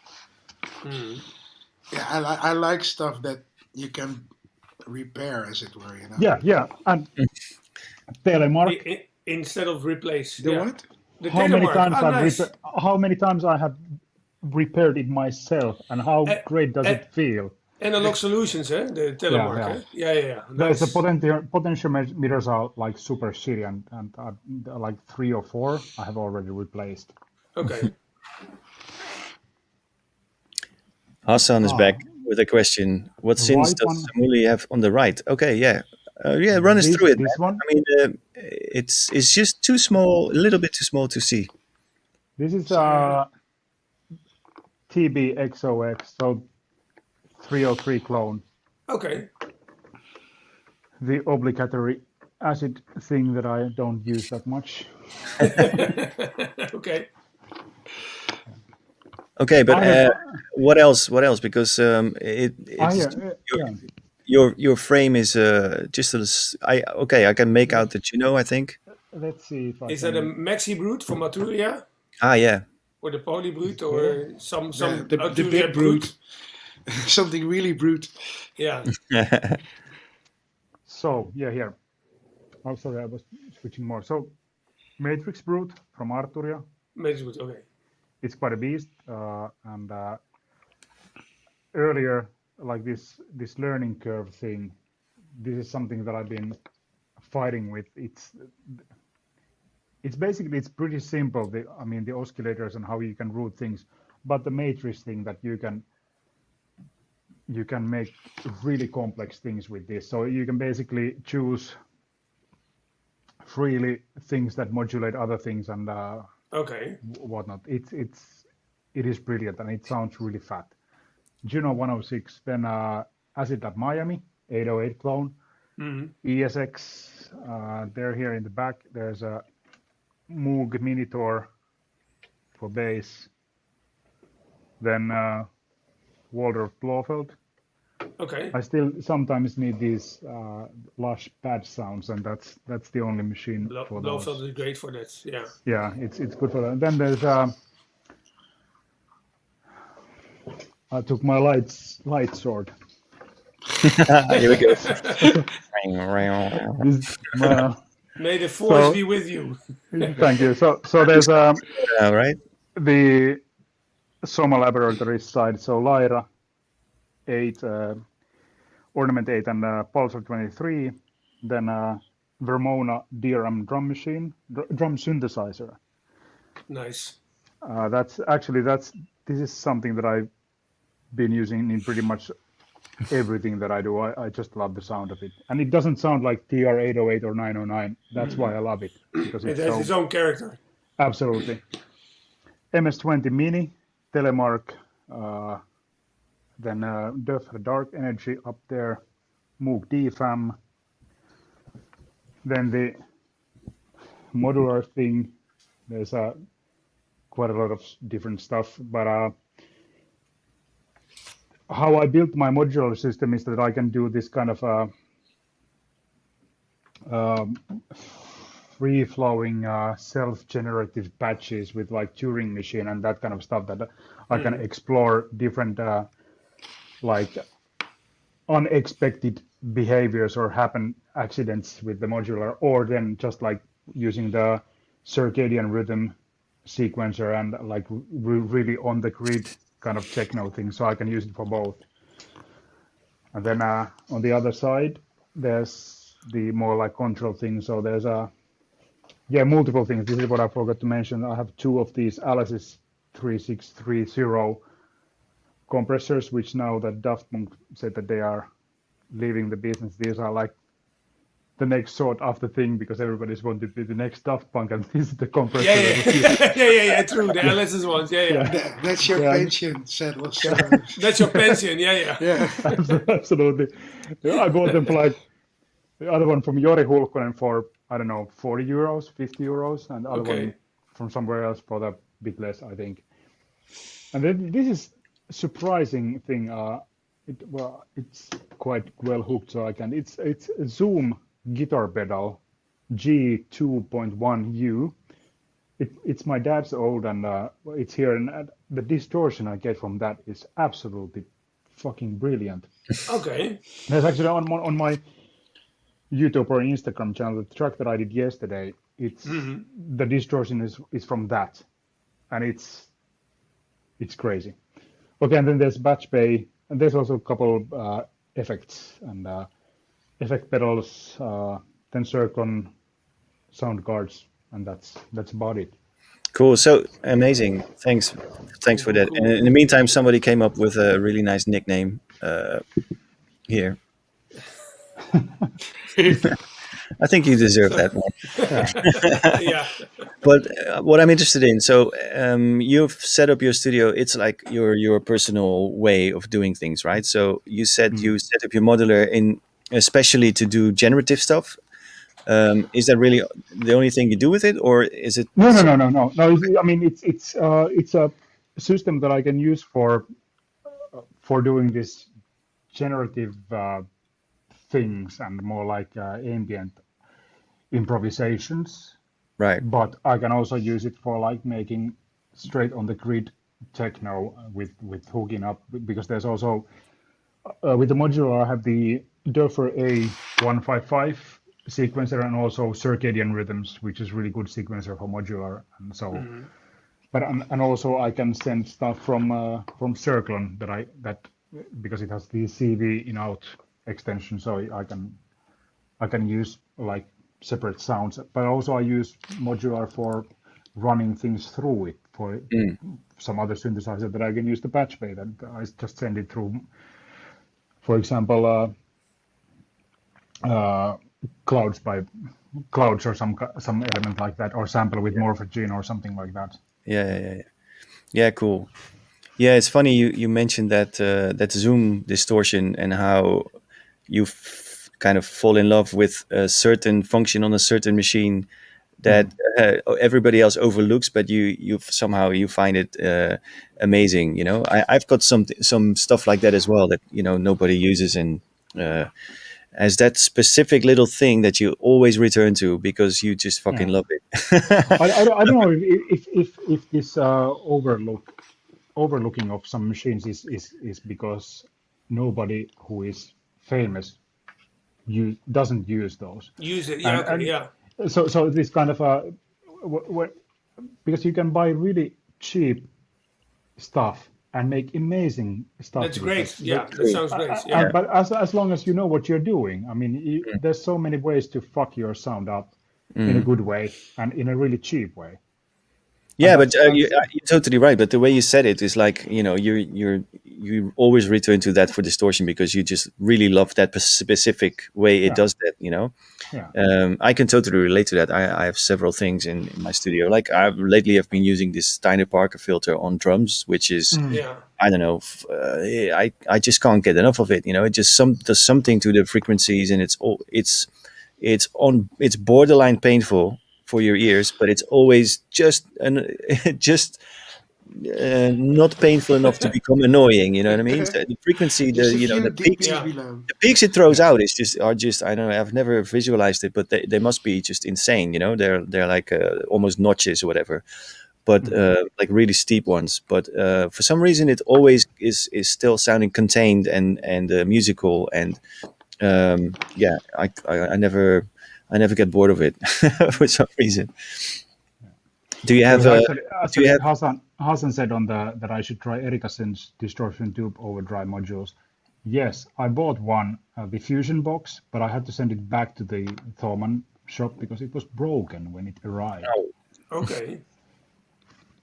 So it's coming soon. And one other thing that I bought in advance, paid it, but it's still in manufacturing. It's the Fine Gears dust collector, which is do you guys know it? Uh, It's analog effects box with it has like two tape saturators, I think Yeah. I think Yeah, I yeah. think reverb, delay, Charlton and mentioned that. I think Charlton mentioned that last week. yeah. Yeah. So That's I'm interesting. expecting to have it next month, and so Okay. really looking Nice. forward to it. Are there any special like your trademark special pieces of gear, Eric, that you fell in love with, or that you use and always return to? That is But sort of defining your sound or whatever. yeah, the last couple of years I've been using a lot of an old tape recorder, and Oh, it's Okay. really old UR. It's not it's it's from the '60s and it's mono, but it does the half speed or quarter speed thing really nice, and it has that certain quality that adds to the sound that I really like. And I've used other tape recorders, but this is the one for me. So if I need to have that, especially with ambient stuff, I always get that thing. Which is and it's I have it here at home and just in it's case I should need it. okay, cool. What and it's you said it's mono and it's from the 50s. That means it's a Yes, really okay. it's an UR, UHER 5000, which is you have Ooh, yeah. the portable ones, which are I'm trying to find one of those too because they're stereo. But for now, it's because like I have a 101, it's mono, and if I put it record it onto that, and then play it at half speed, it's just Yeah. that's that's I need that, and I know how to get it with that thing, and it's always adds. I don't know. It's so crappy that it adds these little artifacts. It's that's what I really like. That's from the top of my mind. What's comes to mind, as it were, like stuff Yeah. like this. And you say it does quarter speed as well, so you can slow it down by like 200% basically. Yeah, Like yeah, what? Well, that's nice. I've got the tapes that I use the same trick sometimes, because slowing down tape is something special. It's very much unlike slowing down digital recordings. Because yeah. if you slow down digital, it becomes grainy and sort of lo-fi, and if you slow down tape, it becomes somehow more hi-fi. Like you Mm. discover all these subtleties and details that you didn't hear when you were listening to it on full speed, and it just stretches everything out. It makes it more rich in some way. Yeah, I have this moment where when I'm making ambient, and it's getting I get frustrated because I can really easily you can turn in Ableton turn the whole part half the speed there or even quarter, and it's like no, this is not what I'm looking for. Yeah. I put No. it on the tape, Yeah. it's there. Yeah. It's just this is exactly it adds a layer of even like distances from not from the original source only, but also from I played this, I know, but if I put it to that process, I didn't play this as much. It becomes less from me and more thing on its own, as it were, and it with its own special qualities. And I Mm. really Mm. like music to like I like to let the machines do as much what they want to do. What set certain parameters and then have it run. And the tape recorder is like the ultimate version of that for me Mhm. because it's I don't know what I can do just except for to decide how hot or the Mm. recording volume as it were. Yeah, yeah, yeah, yeah. I Eric, mean, have you done any tape editing? So you cut and paste the actual tape yourself? That's how I started out, like oh, you too. in Ah, the 1800s. okay, Yeah, yeah. I used to make interesting. with a friend of mine. We used to make hip hop, and we had one turntable, a mixer, a cassette deck, and a reel to reel. So Wow. making a beat would take like a day, and it would give me like a whole day to write a rap, which was really bad. So I quit after that, after two times. But the beat making stayed, and it was like, you have to, you end up with like layers and layers of noise on it but yeah, Yeah. you're just making music and being very excited because it's hip hop. Yeah, wow, this is Yeah, what I yeah. like, and so Yeah, makes But actually, is I it did, I did this? exactly the same thing, Eric. It was like I had a cassette deck, a tape deck, and a turntable, and just you record one snare or one little hit of something yeah. onto tape, and then you have to lay out some kind of measure thing to determine the speed, and then the snare has to be right there in the middle, Yeah. and you have to put the tape there, and then you loop basically only the snare, and then you record some kick drums, and you put them in different spots, and then record the whole thing again. It's just a But it hell it of a lot it of work, but it works. It works. it degrades as And, well every oh time yeah, you every re-record time it. Yeah. Yeah. yeah, because you if you only I think Eric is the same, but you can cut the tape, but then you have to record the thing like for 5 minutes on a cassette tape or something, just to get like the final thing going, right? Yeah. Yeah. And then you make a new loop, and you layer it with a different instrument, and that's a small loop, but you have to record the repetitive tape loop, Yeah. for a long time on top of that, like Fantastic. Yeah, and overdub it. Yeah. if you want to use a new sample, like my friend, where we used, he was the best DJ out of us, out of the two of us. So we have like an old funk record, and he would like scratch it in, but needs to be like so on time, like there's no counting in or whatever. It was needed to be like, and I don't know how he did it, but he was, it worked because it was It's crazy. But yeah, I must say I never had as much fun. Well, that's not true, but it was so much fun to do, and and you're just doing the stuff you like, and it's different than. It's a very pure way of being creative with Yeah, tones. and Yeah, Yeah, talking about limiting yourself, I mean, you yeah, have Yeah. to yeah. you spend like 1 hour on getting the kick or some instrument cut in the right pattern, and then you spend another 2 hours to get the next sound organized in the right way. And basically, once you've done it, there's no way back, so you have that's to Mm. it. kind of stick to your decision. So you basically have to think it out, to think of it, really. You have to really plan it out in advance, and then um, yeah, it's a hell of a lot of work. But I mean, could be a nice COVID hobby. Going back to Yeah, the To going back pick it up to again. Yeah, yeah, yeah. I'm so into tapes now. I don't have a studio, but I do have like one turntable and two cassette decks, and there's another cassette deck, and tape is just great. It's magical.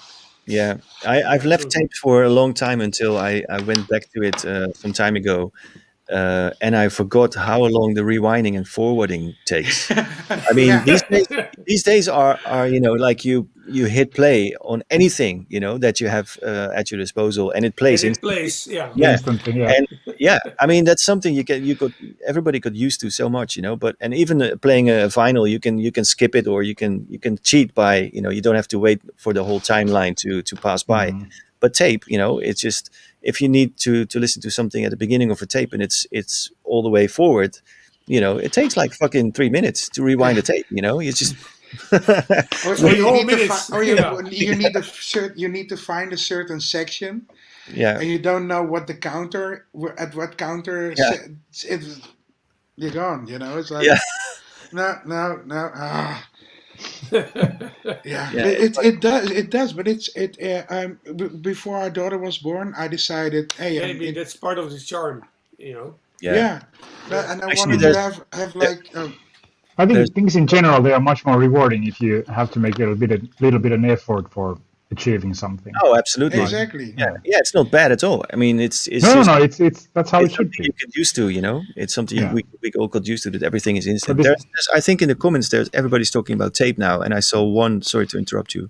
I saw one. What tape recorders are good, but basically, um, tape is tape. I mean, there are so much differences between cassettes and reel to reel, and the size of the tape and the speed at which you play it. But I would say that anything that has a very speed will Yep. get your creative juices going. Like Yeah. any cassette absolutely. deck or any Pitch control yeah, or pitch very control or speed. very speed. That's the key basically. Yeah, exactly. Yeah. There Yeah. was there was one of the comments. There was a VHS tape mentioned, but Hmm. Yeah, I that heard that reminded me that of an old scenario in my old hometown Lahti. This was like in the early 90s, but there was this one guy who was he was working for Finnish National Broadcasting Radio, and Okay. as a sound engineer, and he was really into techno, and he was living below my friend's place, and he was having these after parties during weekends, and he had a because he knew that the best sound came from VHS-C tapes. So Mhm. Okay. he had recorded all his records and stuff for VHS tapes, and he was always listening to C Tank. You remember C Tank on Overdrive records, Mm. like this like proto Gabber thing on VHS tapes, and had one strobe light in his living room, and that was the thing. That was his after hours. Like fucking great. Actually, it's true. When I didn't have access I mean, I got a DAT recorder pretty much when they became affordable and came out. Like in probably 91 or something. But just before that, I had a really sort of high end VHS recorder, and I mastered the few things that the first few things that I've ever properly mixed down and recorded were recorded onto VHS tape, because it was much Yeah. better than cassette tape or anything I had access to. And after that, I used that, but there's something to the sound of tape, still. And VHS is a much wider tape, so it's in a sense, you have much more space to record the information on. Although the actual audio track is not as wide as the entire tape, of course, but still it occupies more space than the width of a cassette tape. So there is more normal cassette. Yeah. Anyway, sounded pretty good in my ears back in the day. It's somehow even like dot recorders or dot tapes. I notice it now. It's like it just sounds better, and I don't know if it's because it's on a tape and it's a magnetic process or anything, even though it's digital. I don't think so. I think it's probably. I mean, the information is stored digitally, so But it sounds it's different. about yeah, it does sound, but it's the conversion, I guess. Especially It's older. the conversion. Yeah, especially older DAT machines. They had limited ADDA converters. Like cheap ones, or ones that weren't developed as much. So they have a sound. They have a noticeable sound. Yeah. This is I think it's quite new, a Tascam, one of the later ones, like the 19-inch version. But I don't know. It's I like how it sounds when it's from dot tape, even. Yeah. And I don't. It's probably not the tape, but it's just. No, but still, nice. if the converter sounds, have that character, that's Yeah, and this goes to 48 kilohertz recording. Yeah. So that is 48. Yeah. But it also might be that, but how we used to mix things like 20 years, 25, 30 years ago, it's probably quite different than we do now. So why they sound fresh to us now is that it's so different that we are used to, and we are like a kind of we are too used to these sounds that we get now. Everything can be so high fidelity as we want it to be, but this thing that, well, this is back to the limitation thing. We had limitations with poor and cheap equipment and way we used and how the overall mixing, like if you listen to any house or techno record from the early 90s, how the low end is mixed compared to these days, it's so different. Yeah. So I guess there's also something. Yeah. But it also has to do with the way it was consumed back then. I mean, right now, these days, you have a sound system that can reproduce incredible bass pressure. A lot more detail as well. Yeah. In the earlier, the PA systems were not nearly as accurate and developed as they are now. So but I'm convinced that even though it sounds sort of fresh now, if you listen to these old records, because they were made in such a different way, everybody was trying their best to make it sound as good as possible.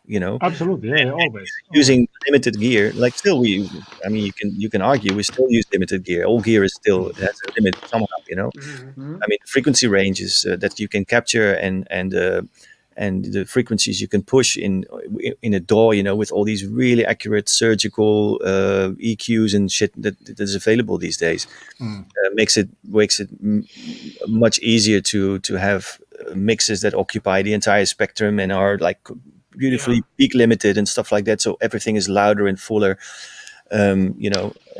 Mix wise, I wouldn't say that musically it's more interesting, but in terms of sound, the sound we are used to is all very, very much pushed, and occupying a massive range, and most stuff that was done earlier was supposed to go on vinyl, which has nothing over 10K or below, 60 hertz anyway, because it just stick to vinyl. So that's the way you mix back then. Anyway, there's also this kind of looking back and this kind of where we are at now and what the possibilities are with the sound. like for example, Rhodes stage piano was state of art, high fidelity instrument back in the days. But now how we look at it, it's kind of nostalgic thing with Yeah. lots of flaws. But back then it was like But that also made State it of art. used scarier. like a State of high art. tech. Yeah. Yeah. Yeah. And this kind of also what we've been talking here lately about the tape saturation and distortion things, and these are kind of these are the flaws of the past in a way Yeah. that we are trying to incorporate to our music these days, but with more control. And the control is Yeah. Yeah. True. the only modern thing that we have, and that's Yeah. great. I mean, but there's something. I mean, stuff that is really in your face and recognizable and clean just conveys less emotion for some reason, you know. So Yeah. True. I mean, a few weeks back we had Alessandro Cortini on, and he describes, you know, the sounds he likes when it sounds like it's been on the bottom of the ocean for 30 years. So like, Yeah. you know, like all corroded and, you know, it's Yeah. still has the sort of general shape of it, but it's all blurred and corroded and kind of, you know, touched by time or whatever. And somehow it conveys more emotion if it's not instantly recognizable and in your face, you know? So it's something, I think it's something to do with, how nature sounds in general. You know, you have things that are far away, you have things that are close by. There's sounds in nature are way more rounded and less defined than you know, really punchy transient electronic instruments. They're kind of unnatural, you know. Yeah. Also on the other end of the spectrum, then you have like Autechre, which is I think they use quite a lot of Max for their music, and I think the thing that the tour they did a few years ago, 5 years ago, where they performed in total darkness, the whole thing was done with Max, and it is pretty much as high fidelity that you can get with sound productions, and there's no any reference to natural phenomenons in the sound that we can like nothing is what we are used to. Yeah, maybe in the sound, but in the sequences and the way things develop musically, there is. No, it was also quite Okay. Well, I'm talking about their free music, from jazz. right? But Yeah. Okay. I'm talking about their music in general, but The older albums, definitely, but yeah, the whole point is in the music, I guess. It's really, I don't know how it's sort of, there's always almost like a mathematical basis to whatever they do, and then they spin it out in such a way that it becomes really human, you know. But it's anyway, you can talk about that music forever, I guess. Absolutely. Yeah. Absolutely. People, we've been already talking for 2 hours. Time goes really, really fast. Time And goes fast, yeah. I mean, if we want to, yeah, this. Somebody I'm said, not in a hurry. somebody saying, "Are we talking Autechre?" I think we should get them on the show and talk Autechre with them. Yeah. Anyway, but I think unless there's anything urgent anybody of us has to cover, usually we spend the last few minutes of the chat giving everybody an opportunity to plug and promote their thing. So, Samuli, anything you want to make people aware of, like stuff you're doing? Where can people find your music, your videos? Stuff that I do. I haven't been really focusing on doing releases these times, but the thing that I've accidentally started doing is the videos from here. So there's a lot of stuff on my YouTube and Instagram. I shared it on both platforms, but I do 2 or 3 sessions per week. It's usually one track, and go check those out. Yeah, I would definitely encourage people to have a look there, because your image quality and the stuff you do musically is really nice. It's really high quality, Yeah, amazing. Really enjoy them, man. Thanks for doing them. Thank you. It's my way of giving something for other fellow nerds and feeling my need to write music. So it's a win-win. Nerds Absolutely supporting awesome. nerds. Yeah, fellow nerds. Yeah. Well, thank you, fellow nerd. I really enjoy it. So yeah, keep doing them for sure. I will. Robin, anything you're trying to Well, do except for I trying to have. grow a new beard in the next few weeks or something? Yeah. My I nobody knows this yet, but I gave my beard to Eric because Eric wanted to have a beard tonight here. So I said you can have my beard. So there you go. So I'm going to grow a new one now. Yes. Uh, no. Thank you. Yeah. You're welcome. I Thing didn't know is, you were that gray, but okay. well, you'd be surprised, but. No, thing is I have a couple of live streams coming up.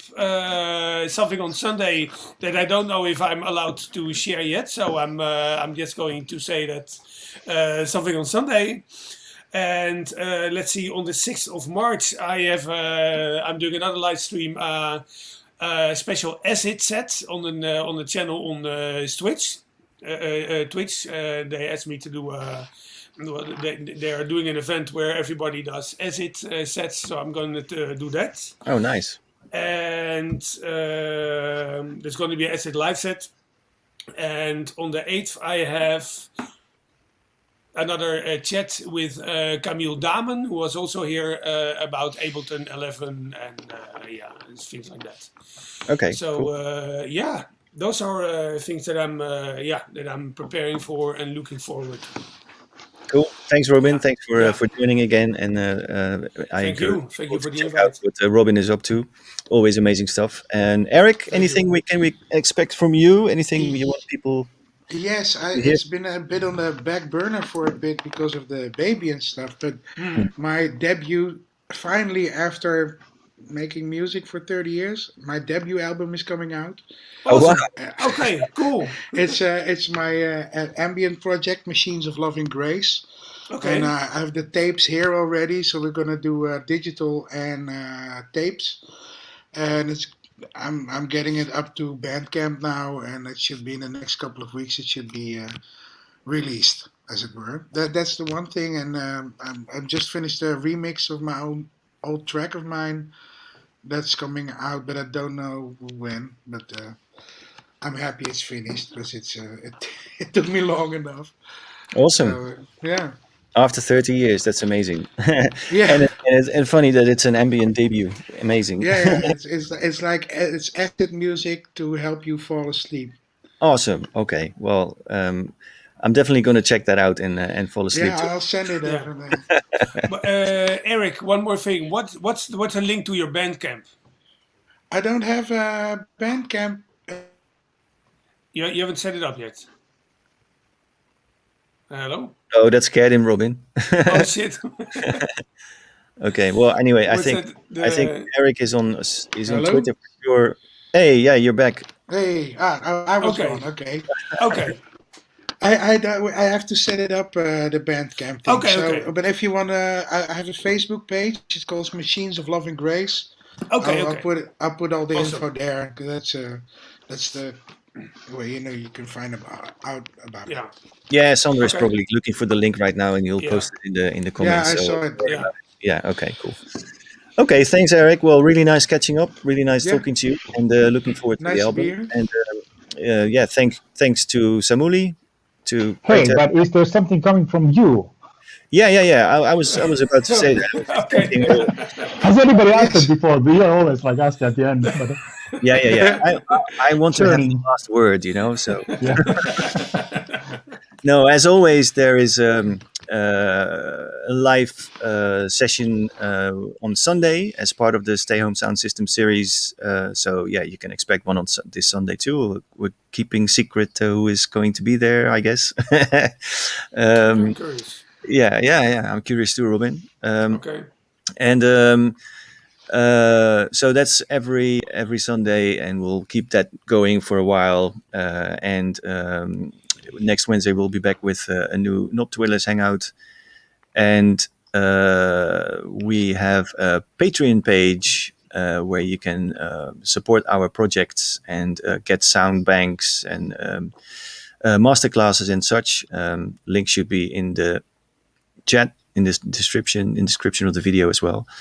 And I want to encourage people to have a look at our Discord server. That's basically the place where all the nerds gather outside of these chats. Yeah. It's a place where I think we've got a pretty large group of people now, chatting away every day about gear, about making music. We recently updated the channels on Discord, or the how do you say that, the channels basically. So it's there's a room for everything, and we talk about recording, mixing. There's just Hangout, people talking about coffee and whatever. So it's a really fun place if you want to join the fellow nerd gang. Yeah, so it's a nice place. Robin is on there; he's very prolific there. Have a look there. Link should be in the description, and that's pretty much it for me for this week. So thanks again, Samuli, and say hi to Helsinki for us. And Robin, good to see you, man. And Eric, great to have see a you nice as well. evening, everybody. All of you. So thanks for joining. Thanks for people who watched this YouTube and Twitch, and see you next week. Okay then. See you. Hey, Thank you. Bye.